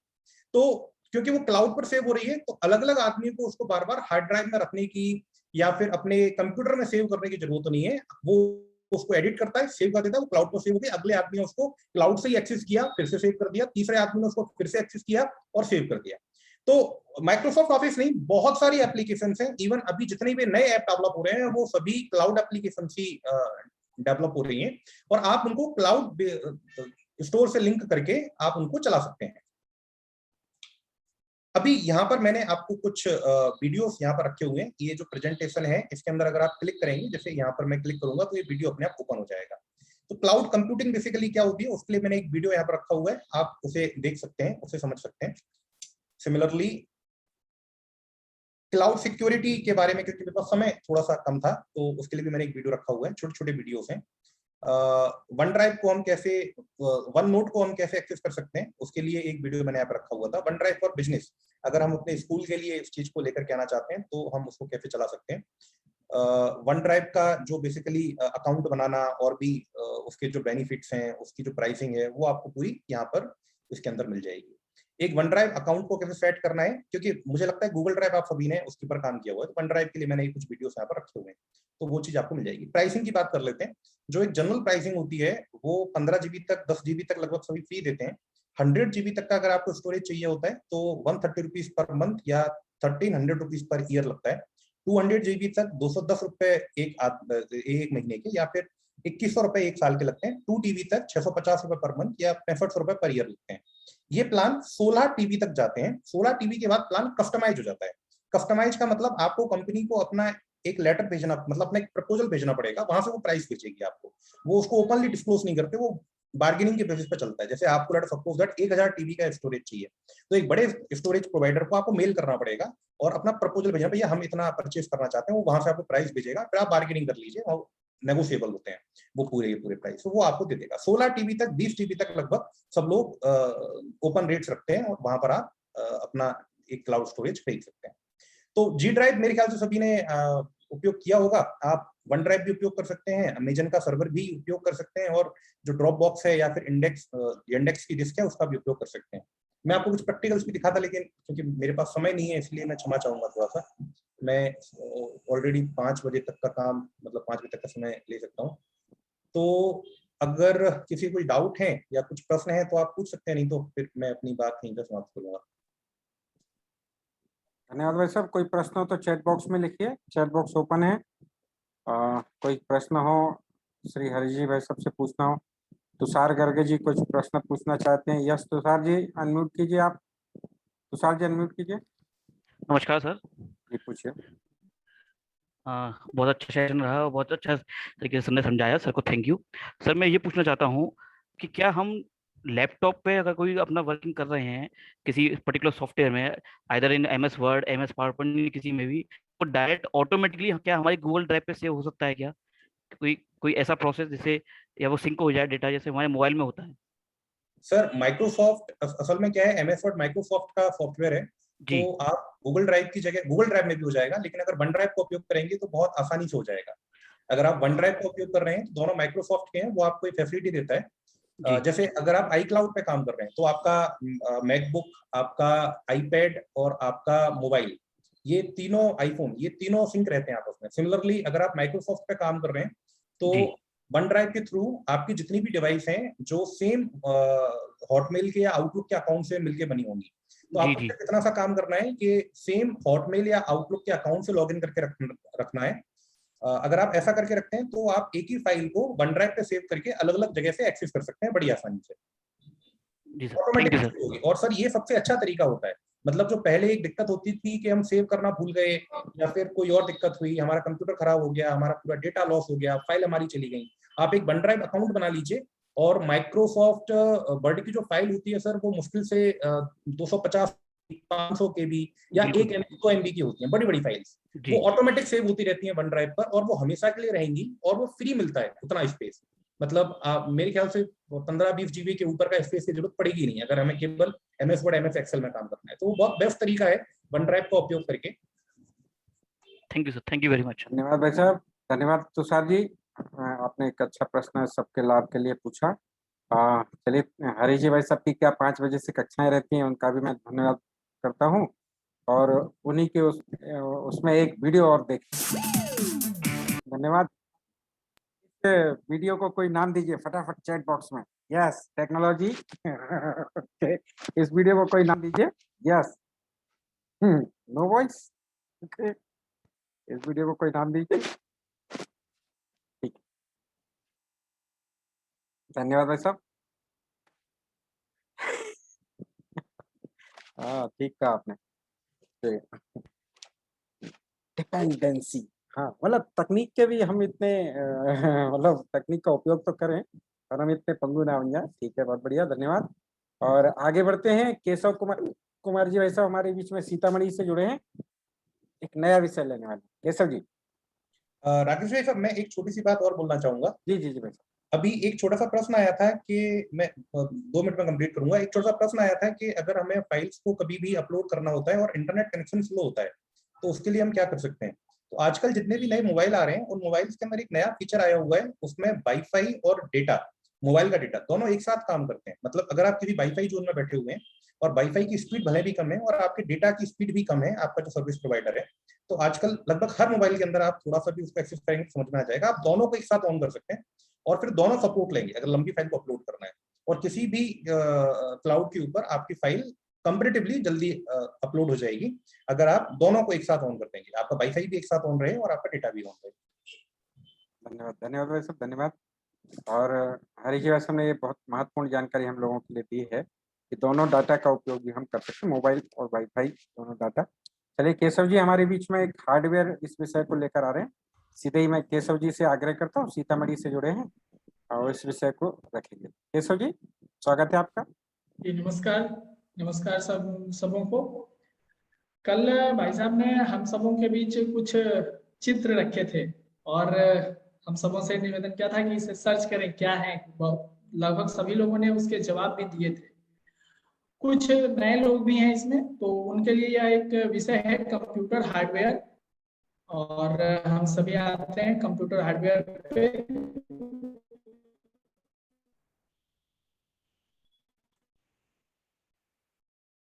अधिक समय न लेते हुए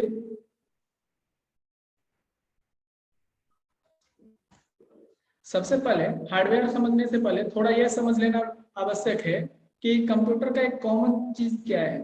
क्या है computer? Computer is a machine that accept input from the user, does arithmetical calculation and logical comparison over it and produce output in the form of information and stores it।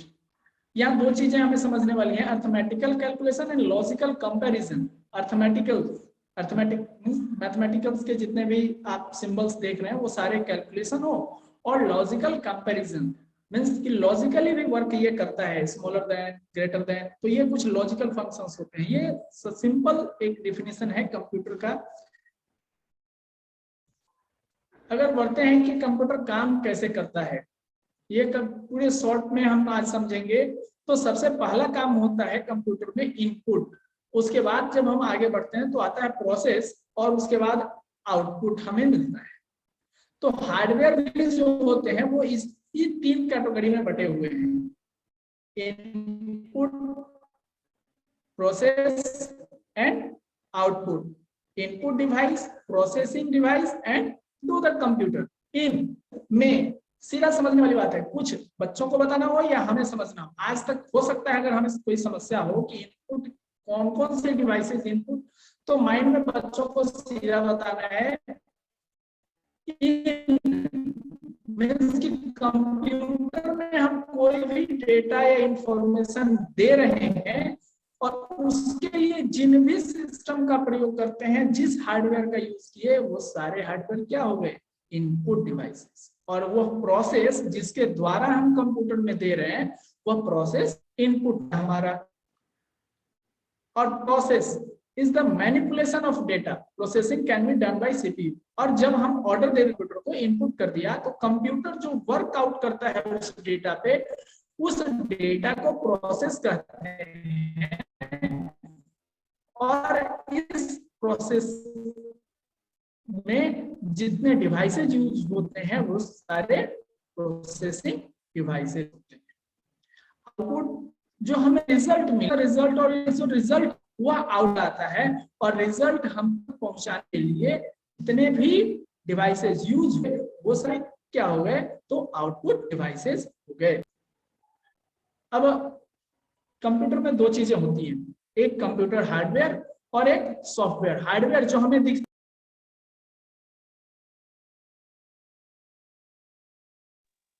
Keshav ji network problem, okay. Keshav ji को बीच बीच में network की problem हो रही है। Okay चलिए जुड़ते हैं, उनकी आवाज भी आज स्लो है। हाँ चलिए केशव जी जब तक जुड़ रहे हैं, जब तक एक कंप्यूटर और इस दुनिया से कैसे परेशान रहते हैं, थोड़ा एक वीडियो और देखें थोड़ा मस्ती वाला। ओके शुरू करो। ओके बहुत बढ़िया। जी केशव जी आपके लिए बार बार ऐसे वीडियो लगाने पड़ते हैं मुझे। Sorry sorry. चलिए चलिए बहुत आनंद आया। वीडियो कैसा लगा चैट बॉक्स में लिखते जाइए जब तक। जी कंटिन्यू केशव। हाँ तो सबसे पहले हम आते हैं इनपुट डिवाइस पे। कॉमन चीजें हैं, कीबोर्ड, माउस, जॉयस्टिक, ये जो डिवाइसेस हैं, ये डिवाइसेस हम सभी जनरली देखते हैं, लेकिन इससे आगे कुछ एक्स्ट्रा डिवाइसेस के बारे में आज हम समझेंगे जिसका यूज हमें होता है या हमारे कामों में उसका यूज आता है। कीबोर्ड ये तो कौन है, हम देखते हैं। आगे बढ़ते हैं हम। कीबोर्ड 4 प्रकार के पूरे वर्ल्ड में यूज होते हैं। क्वार्टी, भारत में क्वार्टी मींस कि फर्स्ट रो में जो शुरू के 6 लेटर होते हैं वे QWERTY होते हैं। ये क्वार्टी कीबोर्ड भारत में यूज होते हैं। क्वार्टेज जापान में एजर्टी भी होता है और डेवोरक मेनली फ्रांस में यूज किया जाता है। और कीबोर्ड सबसे पहले क्रिस्टोफर लैथम सोल्स जी के द्वारा यह इन्वेंटेड किया गया था। मोस्टली 100 हैं, जब आप मल्टीमीडिया कीबोर्ड की ओर जाएंगे तो उसमें अधिक हो सकते हैं कीज। माउस श्रीमान जी ने कल बताया था, सामान्यतः यह चूहे की तरह दिखने वाला एक पॉइंटिंग डिवाइस है जिसे हम क्लिकिंग के लिए यूज करते हैं। और बेसिकली इसमें 3 बटन्स होते हैं, left click, right click and middle में होता है स्क्रॉल। उसे स्क्रॉल बोलते हैं। जब आपको पेज अप एंड डाउन करना होता है तो हम स्क्रॉल बटन यूज करते हैं। और माउस जो है वो डगलस इंगलबर्ट जी के द्वारा डेवलप किया गया था। उन्होंने इसकी खोज की थी, उसका इन्वेंशन किया था। जॉयस्टिक मोस्टली गेम खेलने के लिए यूज करता है। यह भी एक पॉइंटिंग डिवाइस है और यह गेमिंग के लिए यूज होता है। जब आप सीपीयू में रखते हैं तो जॉयस्टिक के कनेक्शन के लिए एक अलग से पोर्ट आता है। स्कैनर 2 प्रकार जो डॉक्यूमेंट्स होते हैं हार्ड फॉर्म में, उन्हें यह सॉफ्ट फॉर्म में बदलने का काम करता है। तो पुराने हमारे डॉक्यूमेंट्स हैं, सर्टिफिकेट्स हैं और उन्हें हम चाहते हैं अपने कंप्यूटर में सेव करना, तो यह काम कर सकता है। 2 प्रकार के होते हैं, एक हैंड हेल्ड, आप देख रहे हैं दोनों पिक्चर यहाँ है। हैंड हेल्ड यह देखने में आजकल एक डिवाइस सबसे ज्यादा यूज हो रहा है, थर्मल स्कैनर, उसकी तरह ही दिखता है बट वह नहीं है। ये हैंड हेल्ड स्कैनर है जिसके द्वारा हम किसी भी डॉक्यूमेंट्स को स्कैन कर सकते हैं। और जो नीचे दिख रहा है इसे फ्लैट बेड स्कैनर बोलते हैं और इसमें अलग अलग साइज के स्कैनर आते हैं। ऑप्टिकल मार्क रीडर, OMR, ये शब्द हमने काफी सुना होगा, एग्जामिनेशंस में यूज होता है। OMR ऑप्टिकल मार्क रीडर इसे कहा जाता है। जब भी हम कोई एग्जाम देते हैं और उसमें गोला जो फिल करना होता है, सर्कल बोला जाता है, ब्लू या ब्लैक बॉल पॉइंट पेन से फिल करने के लिए। सीटेट आपने दिया होगा या कोई भी OMR, तो ये काम क्या करता है, तो आप जो वह सर्कल करते हैं तो उस सर्कल को यह डिटेक्ट करता है। कैसे डिटेक्ट करता है, तो जब हम उस पेज को इस OMR मशीन में डालते हैं तो एक लाइट, यह पूरी तरह से लाइट पे काम करता है और लाइट यह इमिट करता है और जो आपने सर्कल किया होता है उससे लाइट पास नहीं करती है और उसे टकराकर वापस आती है। और उसी को सेंस करने के बाद यह इसका एक सॉफ्टवेयर होता है जिसमें करेक्ट आंसर्स के जो पॉइंट्स होते हैं वो पहले से फीड होते हैं और उस दोनों को मैच कर यह करेक्ट आंसर देता है कि किसने कितने आंसर दिए। तो ये OMR शीट मोस्टली एग्जामिनेशन में यूज कॉपी चेक करने में या फिर इस तरह के जितने भी इंफॉर्मेशन होते हैं उन्हें रीड करने के लिए यूज किया जाता है। एक होता है OCR ऑप्टिकल कैरेक्टर रीडर या रिकॉग्नाइजर। जिस प्रकार से अभी हमने देखा कि वह मार्क को डिटेक्ट करता है, रीड करता है, तो यह कैरेक्टर को रीड करता है। आपने कुछ एग्जाम्स दिए होंगे, ऐसे एग्जाम्स जिसमें आपसे कहा गया होगा साइड में कुछ लिखने को, एक पैसेज दिया है और उसमें से कुछ लाइन आपको लिखने होते हैं। ये हैंड राइटिंग चेक के लिए होता है। तो ये ऑप्टिकल कैरेक्टर रीडर उसे भी रिकॉग्नाइज करता है।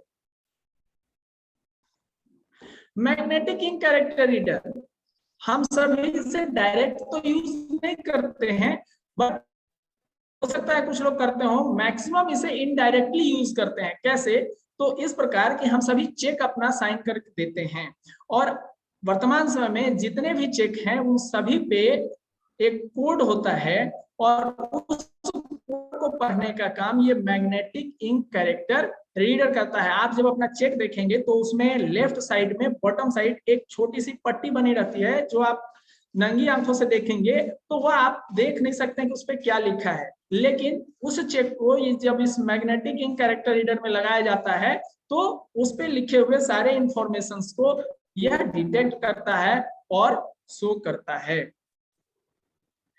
लाइट पेन, सभी कुछ पेन्स आजकल आ रहे हैं जो हमारे मोबाइल पे टच के रूप में काम करते हैं, तो ये सेंसिटिव डिटेक्टर होता है और स्क्रीन पे आर्ट बनाने के काम में मोस्टली यूज किया जाता था, और टैबलेट पे इन सब चीजों पे भी आजकल यूज किया जा रहा है। हम अपने मोबाइल पे भी टच स्क्रीन वाले जितने भी चीजें हैं उस पे इसका प्रयोग कर सकते हैं।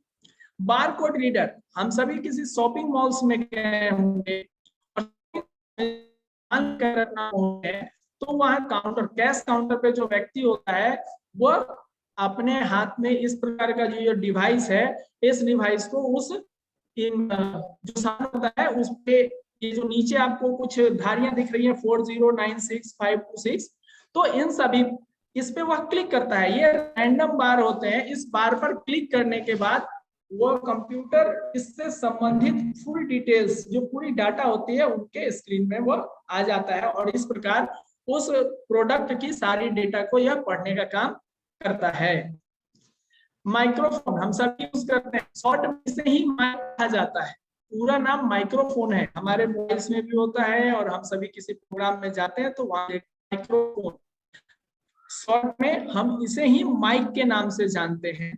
कंप्यूटर में भी, लैपटॉप में तो यह इनबिल्ट होता है, और जब हम डेस्कटॉप का यूज करते हैं तो हमें अलग से इसमें ऐड करना पड़ता है। डिजिटल कैमरा वर्तमान समय में यह काफी कम देखने को मिलता है, लेकिन ये ऐसा इनपुट डिवाइस है जो हमारे सीन्स को सॉफ्ट कॉपी में बदलकर हमारे सिस्टम तक पहुंचा सकता है। वेबकैम सभी लैपटॉप्स में होते हैं, डेस्कटॉप में आप अलग सेव करते हैं, या फिर जब आप मोबाइल को कॉलिंग कर रहे हैं तो जो फ्रंट कैमरा है वह वेब कैम की तरह काम करता है। तो ये कुछ इनपुट डिवाइस। अब आते हैं सीपीयू प्रोसेसिंग में, तो उसके कई सारे अलग अलग पार्ट्स हैं, memory, storage devices, main circuit जिसे हम मदरबोर्ड कहते हैं, प्रोसेसर, पावर कंट्रोलर जिसे एसएमपीएस कहते हैं, जहां हम कुछ अलग अलग डिवाइसेस को कनेक्ट करते हैं, और कुछ कार्ड्स जो हम CPU, memory and storage devices. तो मेमोरी को दो पार्ट में डिवाइड किया गया है, फर्स्ट प्राइमरी मेमोरी एंड दूसरा है सेकेंडरी मेमोरी। प्राइमरी मेमोरी इसे आप उसी प्रकार से समझ सकते हैं, ये परमानेंट है, इसमें हम और आप चेंजेस नहीं कर सकते हैं। इसके भी दो पार्ट होते हैं, एक रैम और एक रोम। इसे कंप्यूटर का मेन मेमोरी कहा जाता है, क्योंकि कंप्यूटर की जो स्पीड है वो मुख्यतः इसी पर डिपेंड करती है कि आपके कंप्यूटर का जो स्पीड होगा वो किस प्रकार का होगा। रैम पे यह टोटली डिपेंड करता है। रैम का फुल फॉर्म होता है रैंडम एक्सेस मेमोरी।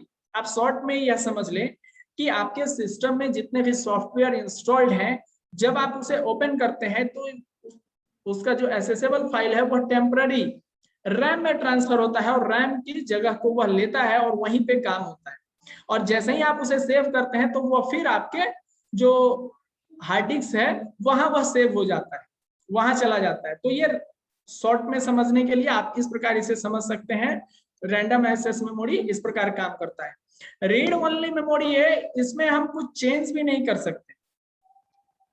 ये भी जो है रैंडम एक्सेस मेमोरी, रैम जो है उसको वोलेटाइल मेमोरी भी कहा जाता है, इसलिए क्योंकि अगर आपने सेव नहीं किया तो यह किसी भी इंफॉर्मेशन को आपके स्टोर नहीं करेगा। अगर अनफॉर्चुनेटली आपका सिस्टम बंद हो जाता है तो आपने सेव नहीं किया है तो डेटा आपका लॉस हो सकता है। रोम, इसे भी वोलेटाइल, ये नॉन वोलेटाइल मेमोरी है, इसमें आप चेंजेस भी नहीं कर सकते। तो रोम का काम है कि जो आपका सिस्टम जिस समय स्टार्ट होता है उस समय के जो कुछ प्रोग्राम होते हैं वह रोम में सेव होते हैं। जब आप डिटेल्स में हार्डवेयर में जाएंगे तो इसके विषय में आप समझ सकेंगे। उसके बाद एक कैश मेमोरी है, होता है जो रैम एंड रोम और जो आपका हार्ड डिस्क है, इस दोनों के बीच का काम करता है। जब डेटा ट्रांसफर होता है तो इस कुछ समय के लिए यहाँ वह सेव होता है। अब आ जाते हैं यूनिट ऑफ स्टोरेज। अब हम सभी जानते हैं, हमने क्या किया, 64 GB मोबाइल, 120 GB मोबाइल, तो आखिर ये जीबी क्या है? तो जीबी जो है वह स्टार्ट होता है, इसे समझने के लिए थोड़ा हम पीछे जाते हैं। कंप्यूटर की भाषा में कुछ भी है वह दो ही चीजों को समझता है, 2 डिजिट ओनली, 0 and 1, जिसे बाइनरी डिजिट कहा जाता है। और ये 0 और 1 को बीट कहा जाता है, या तो 0 भी है वो एक बीट है, 1 है वो उसको भी बीट है।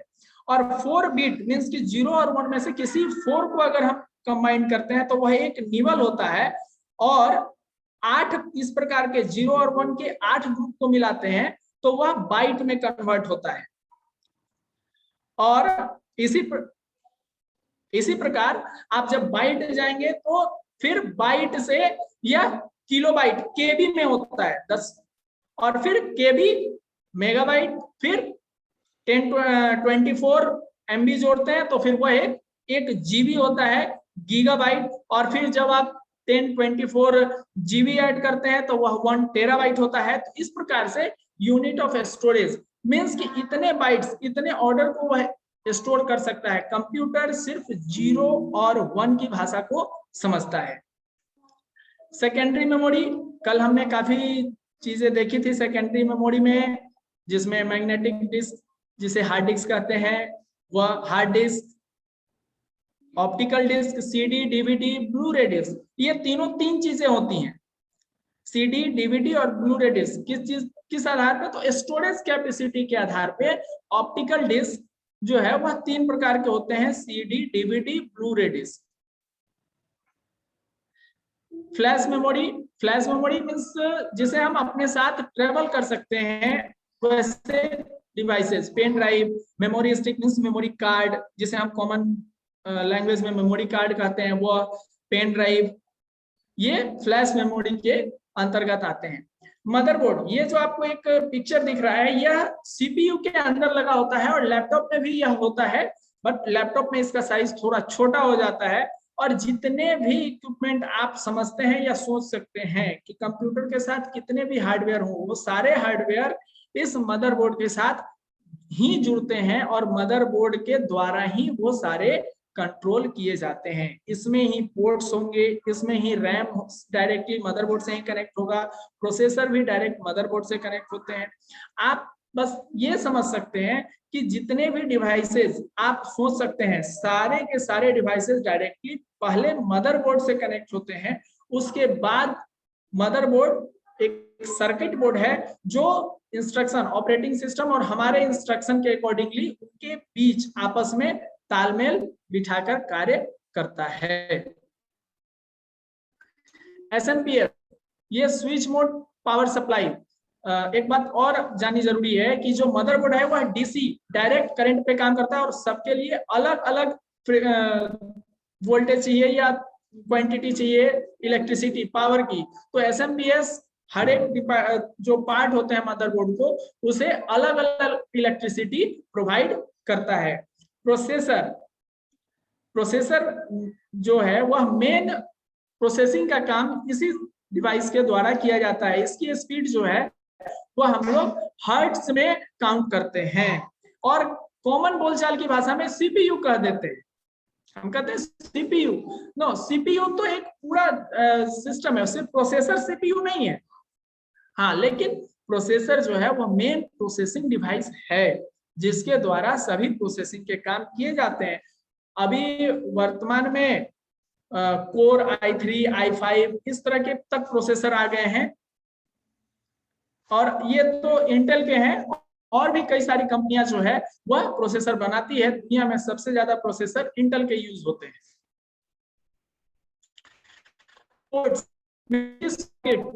आम बोलचाल की भाषा में जिसे हम प्लग कहते हैं, तो कंप्यूटर में जो आपका सिस्टम सीपीयू हो या लैपटॉप हो, जितने भी आपको कोई भी सॉकेट ऐसा दिखता है, तो कंप्यूटर की बोलचाल की भाषा में उसे पोर्ट्स कहा जाता है।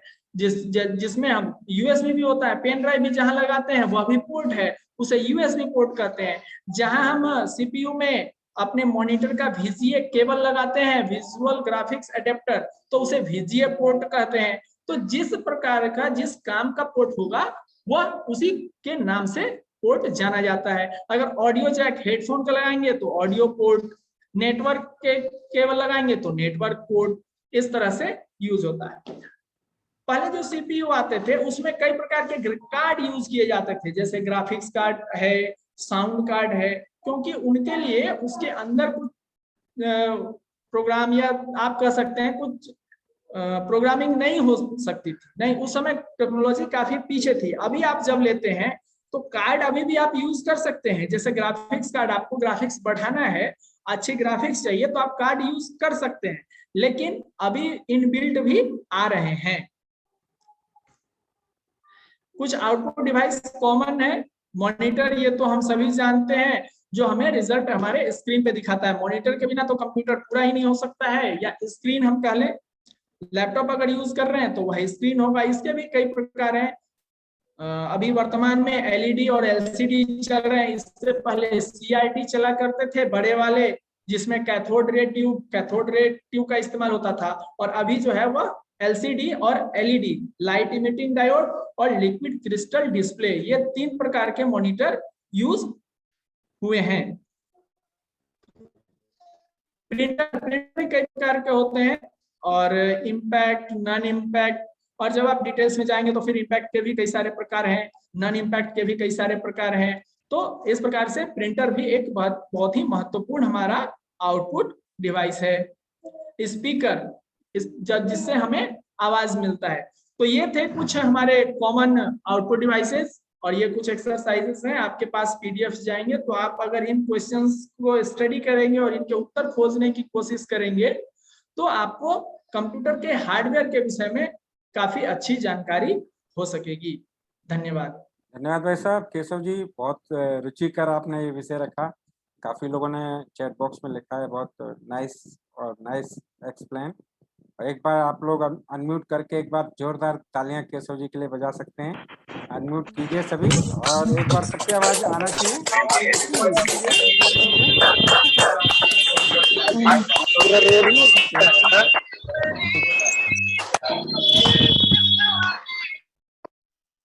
धन्यवाद इन तालियों के लिए क्योंकि बीच बीच में आप सब लोगों को इन्वॉल्व करना, क्योंकि नींद तो नहीं लग गई है, पर नींद नहीं लगेगी इतने अच्छे विषय के बीच में। हम धीरे धीरे बहुत डीपली कुछ बातें सीखते जा रहे हैं, कुछ छोटी छोटी प्रारंभिक बातें और कुछ बहुत गहनतम बातें। धन्यवाद, और आपका केशव जी बहुत आभार, इतना अच्छा विषय हम लोगों के बीच में रखा। एक विषय और आएगा हम लोगों के बीच में, उसके पहले मैं कुछ सूचना दे रहा हूँ। सूचना ये कि कल का अवकाश है, कल रविवार है, अब हम सीधे सोमवार को मिलेंगे। पर कल करेंगे क्या, तो कल कुछ होमवर्क हम लोगों के बीच में रहेंगे, उसको असाइनमेंट हमने कहा है। तो नरेंद्र चास्टा जी जो हमारे प्रबंधक हैं, वो आपके चैट बॉक्स में एक असाइनमेंट यहाँ डाल रहे हैं। वो असाइनमेंट बहुत छोटा सा है कि आप भी कंप्यूटर के आचार्य हैं अथवा कंप्यूटर सीख रहे हैं, आपके दिमाग में भी कोई छोटी छोटी टिप्स एंड ट्रिक्स होंगी कंप्यूटर की, वीडियो, उसका एक वीडियो बनाइए, और उसका वीडियो 2-3 मिनट का हो सकता है, 4 मिनट का हो सकता है, और व्हाट्सएप ग्रुप पर भेजिए। कोई एक यूनिक ट्रिक्स आपको हो आपके दिमाग में कंप्यूटर की, ये करने से ये होता है, तो एक वीडियो सब बनाइएगा, सबको बनाना है एक वीडियो, अथवा वीडियो के साथ साथ एक पीपीटी भी बना सकते हैं, तो एक पीपीटी बनाइएगा।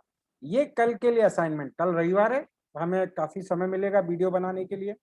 एक वीडियो बना सकते हैं स्क्रीन रिकॉर्डर से, अथवा कैमरा सीधे सामने चालू कर करके, पर 16:9 का वीडियो है ना, आड़ा करके आप बनाइएगा, क्योंकि आप लोग बहुत कंप्यूटर के एक्सपर्ट लोग हैं, इसलिए आपको ये सब बताने की आवश्यकता नहीं है।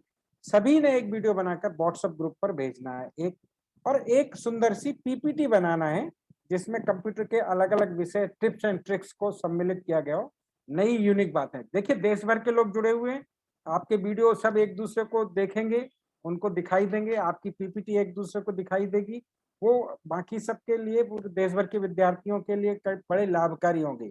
ये एक मेहनत आपको करनी है, क्या आप करेंगे?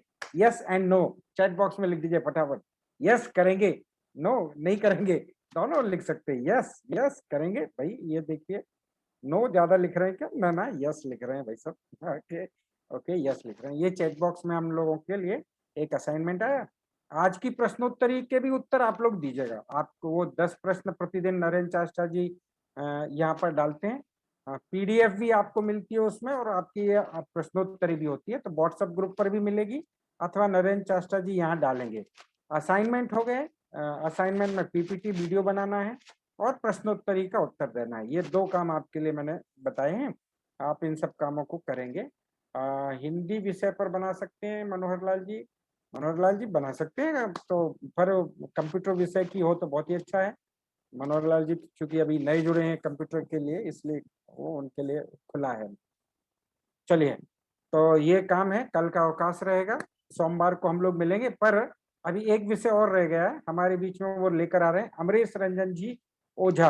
अमरीश रंजन जी हमारे महाराजगंज के आचार्य हैं बिहार से, और काफी योग्य आचार्य हैं कंप्यूटर विभाग के, और मैं सीधे ही उनसे आग्रह करता हूँ कि अपना विषय प्रारंभ करें।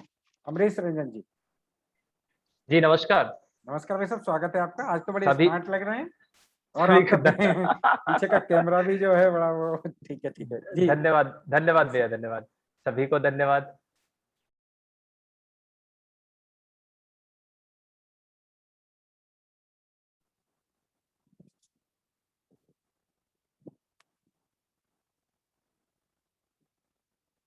विद्या भारती ई पाठशाला में आप सभी का स्वागत है। जैसा कि मेरे कलीग केशव जी ने बहुत अच्छे ढंग से हार्डवेयर के बारे में बताया, आगे का जो विषय है वो हमारा कंप्यूटर सॉफ्टवेयर है। कहा जाता है कि अगर हार्डवेयर के साथ सॉफ्टवेयर नहीं रहे तो हमारा वर्क नहीं हो सकता है। हार्डवेयर और सॉफ्टवेयर एक दूसरे के पूरक हैं।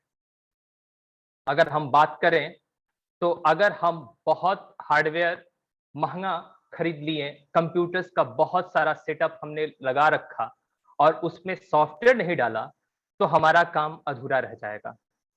तो कंप्यूटर सिस्टम जो कंसिस्ट करता है वो हार्डवेयर और सॉफ्टवेयर को कंसिस्ट करता है।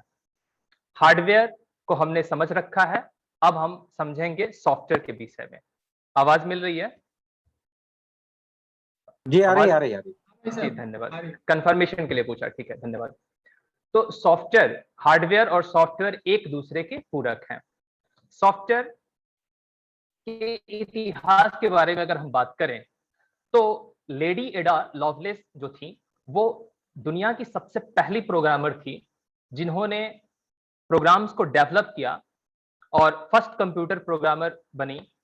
और उनके द्वारा जो प्रोग्राम डेवलप किए गए उसको चार्ल्स बेबेज ने एनालिटिकल इंजन में प्रयोग किया था। चार्ल्स बेबेज जिन्हें कंप्यूटर्स का पितामह कहा जाता है।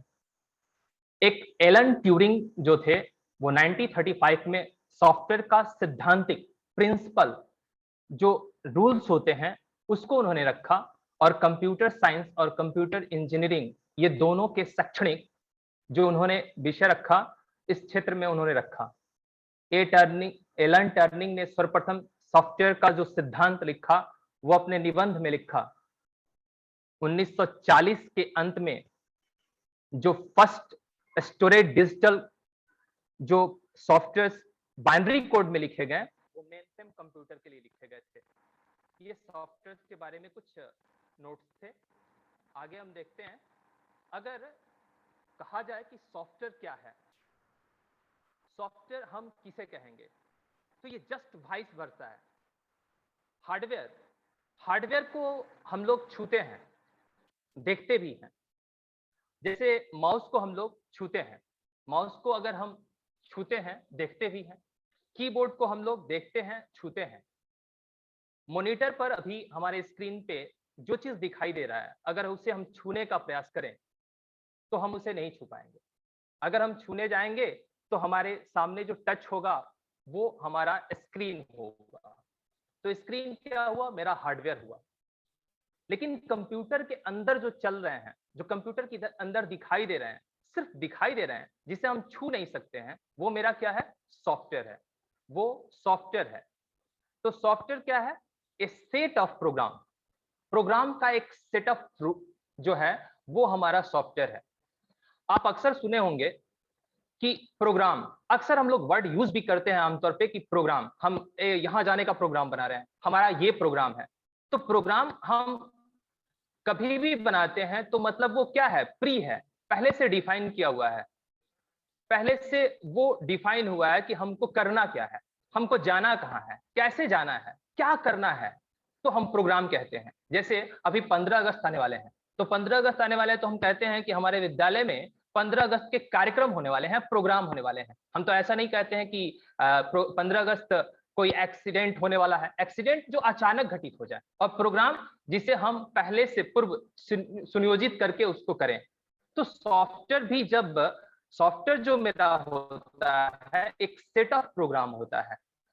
जब सॉफ्टवेयर बनाते हैं तो उसमें बहुत सारे प्रोग्राम की आवश्यकता होती है, और जो प्रोग्राम होता है वो सेट ऑफ रूल्स होता है, सेट ऑफ इंस्ट्रक्शन होता है। जैसा मैंने इसको साइड में क्लियर भी किया है कि software set of program, program अगर कोई पूछे तो सेट ऑफ इंस्ट्रक्शन, एक नियमबद्ध हमारा इंस्ट्रक्शन हो। कुछ भी लिख दिए तो हमारा प्रोग्राम तैयार नहीं होगा, कुछ भी कर दिए तो हमारा सॉफ्टवेयर तैयार नहीं होगा। तो सॉफ्टवेयर क्या है, ए सेट ऑफ प्रोग्राम, और प्रोग्राम क्या है, सेट ऑफ इंस्ट्रक्शन। इंस्ट्रक्शन क्या है, सेट ऑफ सिंटैक्स। जैसे मैथ के टीचर अगर हैं, और मैथ के टीचर अगर किसी भी प्रॉब्लम को सॉल्व कर रहे हैं और उसमें उन्होंने फार्मूला गलत लिख दिया, उसको सही तरीके से नहीं लिखा, तो उनका जो आउटपुट रिजल्ट होगा वो गलत आएगा। तो क्या है, सिंटैक्स एक जस्ट लाइक फार्मूला है जिसका एक नियम है, कैसे क्या लिखना है, क्या करना है। तो हम कोई भी सॉफ्टवेयर डेवलप करते हैं तो उसमें प्रोग्राम की आवश्यकता होती है, और जो सॉफ्टवेयर होता है जिसको हम लोग टच नहीं करते हैं, सिर्फ देखते हैं। जैसा कि अभी कुछ देर पहले स्टार्टिंग वीडियो में हम भाई जी दिखा रहे थे, श्रीमान जी दिखा रहे थे, राकेश जी, कि कुछ ऐसे वो लोगो दिखा रहे थे, कुछ लोगों को दिखा रहे थे, पूछ रहे थे कि ये क्या है। उसमें गूगल डॉक था, गूगल एक्सेल था, गूगल शीट था, ये गूगल डॉक था, ये सारे जो हैं वो सॉफ्टवेयर हैं। उसको उन्होंने उच्चारण किया कि ये एप्लीकेशन है। एप्लीकेशन मतलब जिस पे हम वर्क करते हैं। तो यहाँ पे कुछ सॉफ्टवेयर के हम एग्जांपल दे रखे हैं, Word, Excel, PowerPoint, Access, Google Chrome, C plus, HTML, Windows, ये सारे सॉफ्टवेयर हैं। अब अगर हम बात करें तो सॉफ्टवेयर के कुछ जो यहाँ पे चित्र दिखाई दे रहे हैं, पावर पॉइंट है, MS वर्ड है, गूगल क्रोम है, एक्सेल है, लाइनेक्स है, विंडोज है, ये सारे सॉफ्टवेयर हैं। ये सारे कुछ सॉफ्टवेयर के इमेज हैं। अब सॉफ्टवेयर और उसके एग्जांपल, कुछ सॉफ्टवेयर होते हैं एंटीवायरस, जो हमारे सिस्टम्स को प्रोटेक्ट करते हैं, हमारे सिस्टम्स को वायरस से बचाते हैं, वो एंटीवायरस सॉफ्टवेयर कहे जाते हैं। तो ये सॉफ्टवेयर दिए हुए हैं और उसके कुछ एग्जांपल दिए हुए हैं। ये सॉफ्टवेयर जो दिए हुए हैं उनका नाम और उनका एग्जांपल, उससे रिलेटेड जो सॉफ्टवेयर हैं उसका एग्जांपल दिया हुआ है।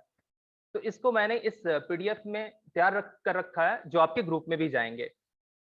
उसके बाद आगे अगर हम बात करें तो सॉफ्टवेयर के प्रकार, मेनली रूप से अगर देखा जाए, मुख्यतः रूप से देखा जाए तो सॉफ्टवेयर के दो प्रकार होते हैं।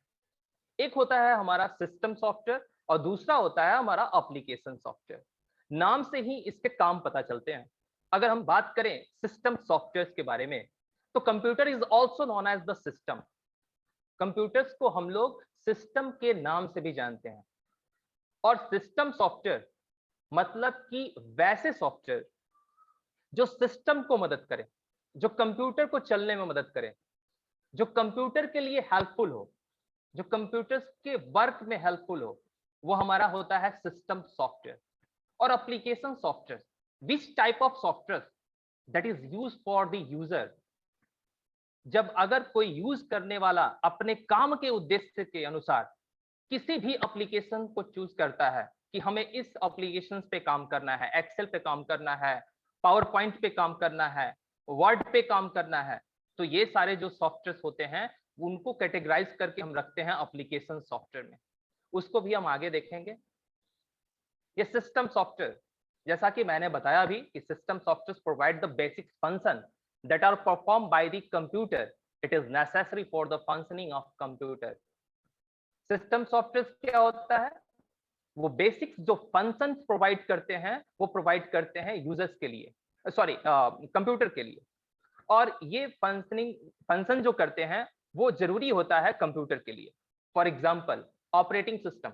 आप जब कंप्यूटर खरीद के लाते हैं, कोई सॉफ्टवेयर नहीं डालते हैं, उससे पहले आप जब कंप्यूटर को स्टार्ट करते हैं तो आपके सामने लिखता है विंडोज एक्सपी। अगर उसमें ऑपरेटिंग सिस्टम डाला हुआ है तो विंडोज एक्सपी लिखता है।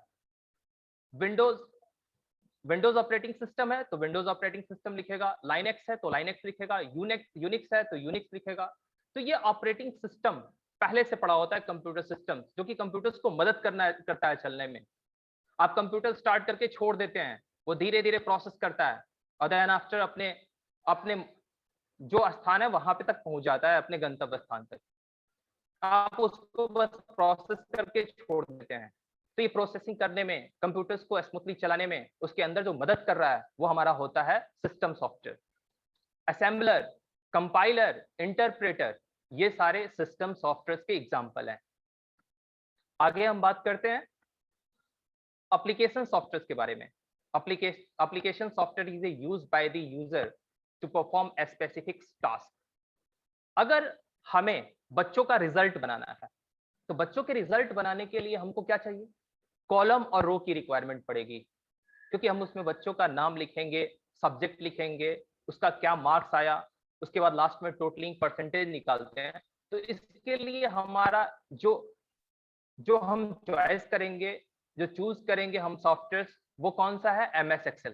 क्योंकि MS एक्सेल का जो बनाया हुआ है, उसका जो वर्कशीट बनाया हुआ है, वो वर्कशीट हमें उसी प्रकार से प्रोवाइड करता है जिससे हमारी सहूलियत होती है हमारे काम करने में।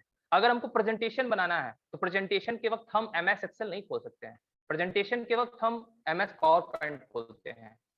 तो जैसे यूजर्स की रिक्वायरमेंट होती है, यूजर्स को जैसा वर्क लेना होता है, उस प्रकार के एप्लीकेशन सॉफ्टवेयर को यूज करता है अपने कामों को करने।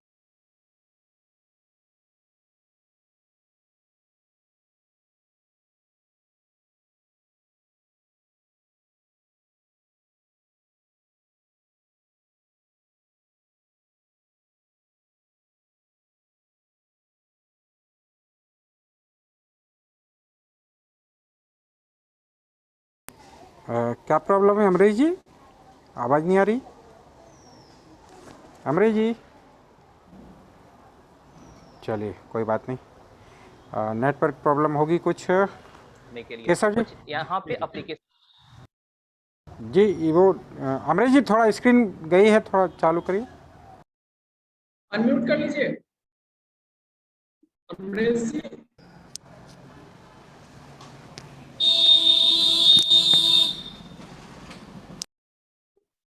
अमरीश जी अनम्यूट कर लीजिए।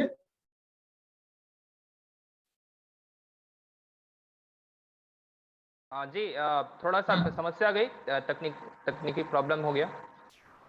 ले कंटिन्यू।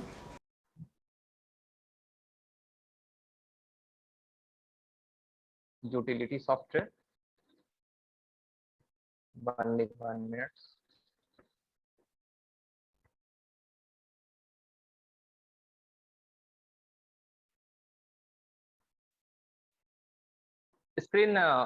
स्क्रीन दिखाई दे रहे हैं? हाँ, तो हम लोग यूटिलिटी सॉफ्टवेयर के बारे में बात कर रहे थे। तो कभी कभी सुनने को मिलता है यूटिलिटी सॉफ्टवेयर। यूटिलिटी सॉफ्टवेयर को सर्विस प्रोग्राम के भी नाम से जानते हैं। अब ये यूटिलिटी सॉफ्टवेयर करता क्या है? ये यूटिलिटी सॉफ्टवेयर होता क्या है? तो जैसे कि मेनली 2 टाइप्स के जो सॉफ्टवेयर हैं, सिस्टम सॉफ्टवेयर और एप्लीकेशन सॉफ्टवेयर। इन दोनों सॉफ्टवेयर के बीच इंटरफेस करने का काम करता है, दोनों को जोड़ने का काम करता है। ये दोनों के लिए यूजफुल होता है। अगर हम एंटीवायरस की बात करते हैं, एंटीवायरस अगर हम अपने सिस्टम में डालते हैं तो यह हमारे कंप्यूटर्स को भी बचाता है वायरस से और हमारे फाइल को भी बचाता है, मतलब यूजर्स के फाइल को भी बचाता है यूजर्स के लिए। तो ये एप्लीकेशन सॉफ्टवेयर और सिस्टम सॉफ्टवेयर, ये दोनों के बीच में एक मध्यस्थता का काम करता है यूटिलिटी सॉफ्टवेयर। यूटिलिटी सॉफ्टवेयर को सर्विस प्रोग्राम्स के नाम से जानते हैं। अब बात करते हैं, यहाँ पे मैंने लिखा भी है, utility software interface between system software and application software, it is also known as the service program. और ये अक्सर इसलिए यूज किया जाता है कि ये हमारे कंप्यूटर्स और यूजर्स के जो प्रॉब्लम्स हैं उसको सॉल्व करें, उसका निदान करे। कोई अगर त्रुटि है, कोई अगर प्रॉब्लम्स आता है तो यूटिलिटी सॉफ्टवेयर उसको, जैसे एंटीवायरस है, डिस्क क्लीनअप है, स्क्रीन सेवर है, ये सारे जो एग्जांपल हैं वो यूटिलिटी सॉफ्टवेयर के एग्जांपल है। अब आगे हम चलते हैं।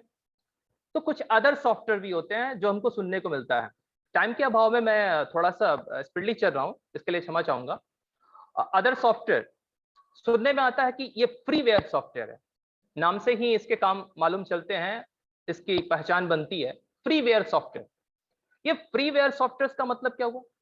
जिसमें कोई कॉस्ट हमको नहीं देना पड़े, वो हमारा होता है फ्रीवेयर सॉफ्टवेयर, जिसको हम लोग फ्री ट्रायल भी बोलते हैं। जैसे आप बोलते हैं कि एक सप्ताह के लिए ये ट्रायल मिल रहा है, ये फ्री है, इसका कोई कॉस्ट नहीं लगेगा, तो ये फ्री ट्रायल मतलब हमको कोई कॉस्ट नहीं देना है। फ्री प्रीमियम है मतलब इसका हमको कोई प्रीमियम इंस्टॉल नहीं करना है, जैसे जूम का है। अक्सर हम लोग जनरली कुछ लोग हैं जो जूम्स को इंस्टॉल कर रखे हैं, उसका कोई प्रीमियम चार्ज नहीं दे रहे हैं। तो कोई प्रीमियम चार्ज नहीं दे रहे हैं तो मतलब क्या है? उसमें लिमिटेशन है कि इतने आपके जुटेंगे, इतने आप 100 की संख्या में जुटेंगे, इससे अधिक संख्या नहीं जुट पाएंगे, बहुत सारे फीचर्स आपके कम कर देते हैं। तो ये आपका जो होता है वो फ्रीवेयर नहीं, फ्रीवेयर होने की वजह से आपकी वहां पे जो फीचर्स होते हैं वो थोड़े कम पड़ जाते हैं। अक्सर पहले आमतौर पे पहले इसको फ्रीवेयर सॉफ्टवेयर को शेयरवेयर के भी नाम से जाना जाता था।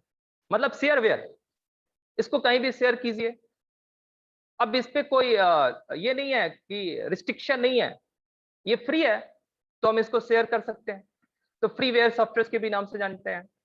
अब क्या है कि कमर्शियल सॉफ्टवेयर, कमर्शियल सॉफ्टवेयर का मेन उद्देश्य होता है, समझिए तो कमर्शियल सॉफ्टवेयर वो लाभ के उद्देश्य से उसको, मतलब कि उसका वो पैसा पेबल कराएंगे, वो फ्री नहीं रखेंगे, उसका प्रीमियम चार्ज होता है, तो वो कमर्शियल सॉफ्टवेयर होते हैं।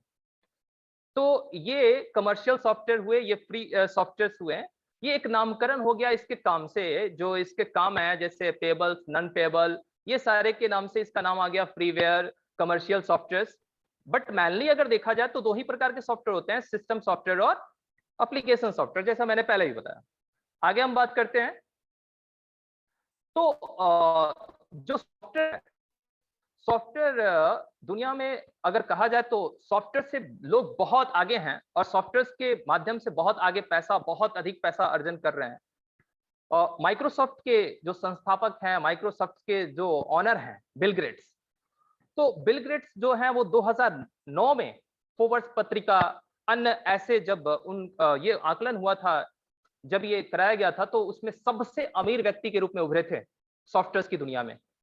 और सॉफ्टवेयर उनका जो आजकल हम जो माइक्रोसॉफ्ट वर्ड कहते हैं, माइक्रोसॉफ्ट पावर पॉइंट कहते हैं, ये माइक्रोसॉफ्ट विंडोज, ये जो है कंपनी, ये कंपनी बिल गेट्स की कंपनी है। और बिल गेट्स की जो ये कंपनी है वो ये सॉफ्टवेयर कंपनी है।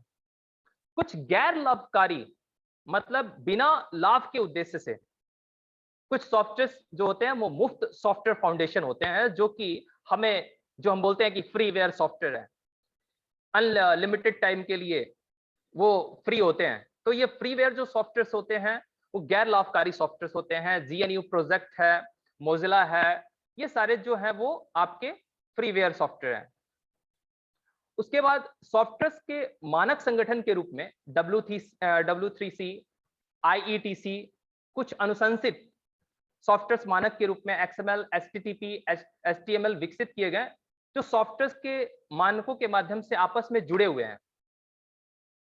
और उसके बाद बात करें तो बहुत ऐसी कंपनियां हैं, बैक थोड़ा सा, बहुत ऐसी कंपनियां हैं जैसे HCL कंपनी है, विप्रो है, इन्फोसिस है, ये सारे जो कंपनियां हैं वो कंपनी आपको सॉफ्टवेयर कंपनी है। आगे चलते हैं। तो कुछ सावधानियां भी हैं सॉफ्टवेयर के मामले में, जैसा हमारे साथ में हरीश जी जो जुड़े हुए हैं उन्होंने पहले विषय को रखा भी, तो एक कहा कि मैं जो सॉफ्टवेयर यूज करता हूं वो सॉफ्टवेयर में कभी मैं पायरेटेड सॉफ्टवेयर यूज नहीं करता हूं, मैं जो लाइसेंस है वो सॉफ्टवेयर में यूज करता हूं। यह बहुत अच्छी बात है। सॉफ्टवेयर वहीं से आप प्राप्त करें जो विश्वसनीय हो, और सॉफ्टवेयर पायरेटेड यूज नहीं करें, आप कहीं से कॉपी किया हुआ सॉफ्टवेयर यूज नहीं करें, वो आपके डेटा की चोरी करता है, डेटा की हैकिंग करता है। तो डेटा की चोरी से, डेटा की हैकिंग से आपके डाटा क्रॉप नहीं हो जाए, इसकी वजह से आप जो सॉफ्टवेयर चुने वो विश्वसनीय स्रोत से ही लें। और जब भी सॉफ्टवेयर आप ले लिए तो उसमें नए नए फीचर्स हमेशा बदलते रहते हैं, और ये फीचर्स जब बदलते रहते हैं तो उसके लिए क्या करना होगा, आपको अपडेट करना होगा। वैसे भी आप अपने मोबाइल में कोई एप्लीकेशन रखते हैं, वो एप्लीकेशन और जस्ट आपके बगल में कोई फ्रेंड्स है वो भी वो सॉफ्टवेयर यूज कर रहा है, कुछ ऐसे फीचर्स हैं जो आप कहते हैं देखिए ना मेरे में नहीं आ रहा है, आप वही वही एप्लीकेशन मैं भी यूज कर रहा हूँ व्हाट्सएप, वही एप्लीकेशन मैं भी यूज कर रहा हूँ फेसबुक, लेकिन मेरे में तो ये फीचर्स नहीं दिखाई दे रहा है। दैट मीन्स क्या है, वहां पे वो व्यक्ति ने अपने उस एप्लीकेशंस को बराबर अपडेट कर रहे हैं, अपडेट करने से जो नए फीचर्स होते हैं वो जुड़ जाते हैं। तो ये आपको सॉफ्टवेयर को हमेशा अपडेट करते भी रहना होना चाहिए, इससे आपका स्पीड भी बना रहेगा। कंप्यूटर में किसी प्रकार का सॉफ्टवेयर संबंधित एरर आने पर हेल्प सेंटर को सूचित करना चाहिए। कभी कभी क्या होता है कि हम उसके साथ सेटिंग के साथ छेड़छाड़ करने लगते हैं, कभी उसे अपने से आजमाइश करने लगते हैं, तो होता क्या है कि हमारे साथ प्रॉब्लम्स क्रिएट होने लगता है, हमारे हार्डवेयर सॉफ्टवेयर दोनों को प्रॉब्लम, एक के बदले दूसरे में भी प्रॉब्लम्स क्रिएट होना शुरू हो जाता है। तो जो अगर कॉमन नहीं है एरर, थोड़ा डिफिकल्ट है, उस एरर के लिए हमको हेल्प सेंटर को सूचित करना चाहिए। कंप्यूटर में एंटीवायरस तो जरूर इंस्टॉल करके रखें। अगर कंप्यूटर में एंटीवायरस इंस्टॉल करके नहीं रखे हैं तो वायरस अटैक करेगा, और वायरस जरूरी नहीं है कि आप पेन ड्राइव यूज नहीं कर रहे हैं, किसी के दूसरे के सीडी यूज नहीं कर रहे हैं तो आपका उसमें वायरस नहीं आएगा। आजकल हम लोग जो साइट पे विजिट करते हैं, हम लोग कई नेट यूज करते हैं, तो वहां से भी हमको वायरस मिलता है। हमको याद है कि 2000 सन में Y2K नाम का एक वायरस होता था। वो वायरस बहुत सारे डेटा को चोरी कर रखा था और बहुत सारे चीजों की चोरी कर रखा था। तो ये वायरस होते हैं, उनसे वायरस से बचने के लिए एंटीवायरस सॉफ्टवेयर जरूर रखने चाहिए। सॉफ्टवेयर के साथ जो प्राप्त दिशा निर्देश हैं उसको जरूर इस्तेमाल करें। और यहाँ पे मैंने एक हार्डवेयर और सॉफ्टवेयर से संबंधित वीडियो का लिंक डाल रखा है, जो पीडीएफ जाएगा उससे आप देख सकते हैं। धन्यवाद, आप सभी को धन्यवाद। बहुत बहुत धन्यवाद अमरेश रंजन जी, आपने बहुत सुंदर तरीके से हम सबों के बीच सॉफ्टवेयर विषय को रखा और इस प्रकार एक संपूर्ण कंप्यूटर किस प्रकार पूर्ण होता है, तो ये आज हम सबों के विषय आया है हम सबों के मध्य। समय काफी अधिक हो गया है, इसलिए अधिक समय न लेते हुए धन्यवाद हरीश शर्मा जी का, जिन्होंने हम सबों के बीच आज भी विषय रखा, और अमरेश रंजन जी ओझा का भी बहुत बहुत धन्यवाद। हमारे जिनके मार्गदर्शन में यह पूरी जो कक्षाएं हैं और ई पाठशाला चलती है, हमारे निदेशक माननीय श्री राकेश शर्मा जी भाई साहब, उनका भी बहुत बहुत धन्यवाद, जिनका मार्गदर्शन हमें सदैव मिलता रहता है 24 आवर्स। इनका जो नंबर है 94, उस पे आप 24 आवर ये अवेलेबल रहते हैं, तो उनका आपका बहुत बहुत धन्यवाद। हमारे सह प्रबंधक श्री नरेंद्र चास्टा जी, वे आप सबों तक विभिन्न कंटेंट और ये फीडबैक फॉर्म पहुंचा रहे हैं। फीडबैक के विषय में एक सूचना देनी है कि फीडबैक फॉर्म जो आता है आप उसे अवश्य भरें, क्योंकि ये जो लाइव क्लासेस है इसकी सर्टिफिकेट उसी फीडबैक फॉर्म के आधार पर तैयार होगी। अगर आप उसे सही से नहीं भरते हैं या फिर उसे छोड़ देते हैं तो हो सकता है कि आपकी सर्टिफिकेट ना जनरेट हो, बाद में फिर समस्या आएंगी, तो इसे जरूर ध्यान से रखें। हमारे राजकुमार कौरव जी जो इस पूरे मीटिंग को संचालित कर रहे हैं हमारे ई पाठशाला के भोपाल स्थित कार्यालय से, आपका भी बहुत बहुत आभार एवं धन्यवाद। आज की जो कक्षा है यहीं समाप्त होगी। उस शांति मंत्र से पहले आप सभी जो भी असाइनमेंट एवं होमवर्क्स हैं उसे जरूर पूर्ण करें। शांति मंत्र के लिए श्री राजकुमार कौरव जी। सावधान। शांति मंत्र स्तुति। सर्वे भवन्तु सुखिनः, सर्वे सन्तु निरामया, सर्वे भद्राणि पश्यन्तु, मा कश्चित् दुःखभाग् भवेत्। ओम शांति शांति शांति। सभी को प्रणाम, कल फिर मुलाकात होगी। नमस्कार। प्रणाम, फिर मिलते हैं। धन्यवाद, आप सबों का दिन शुभ हो।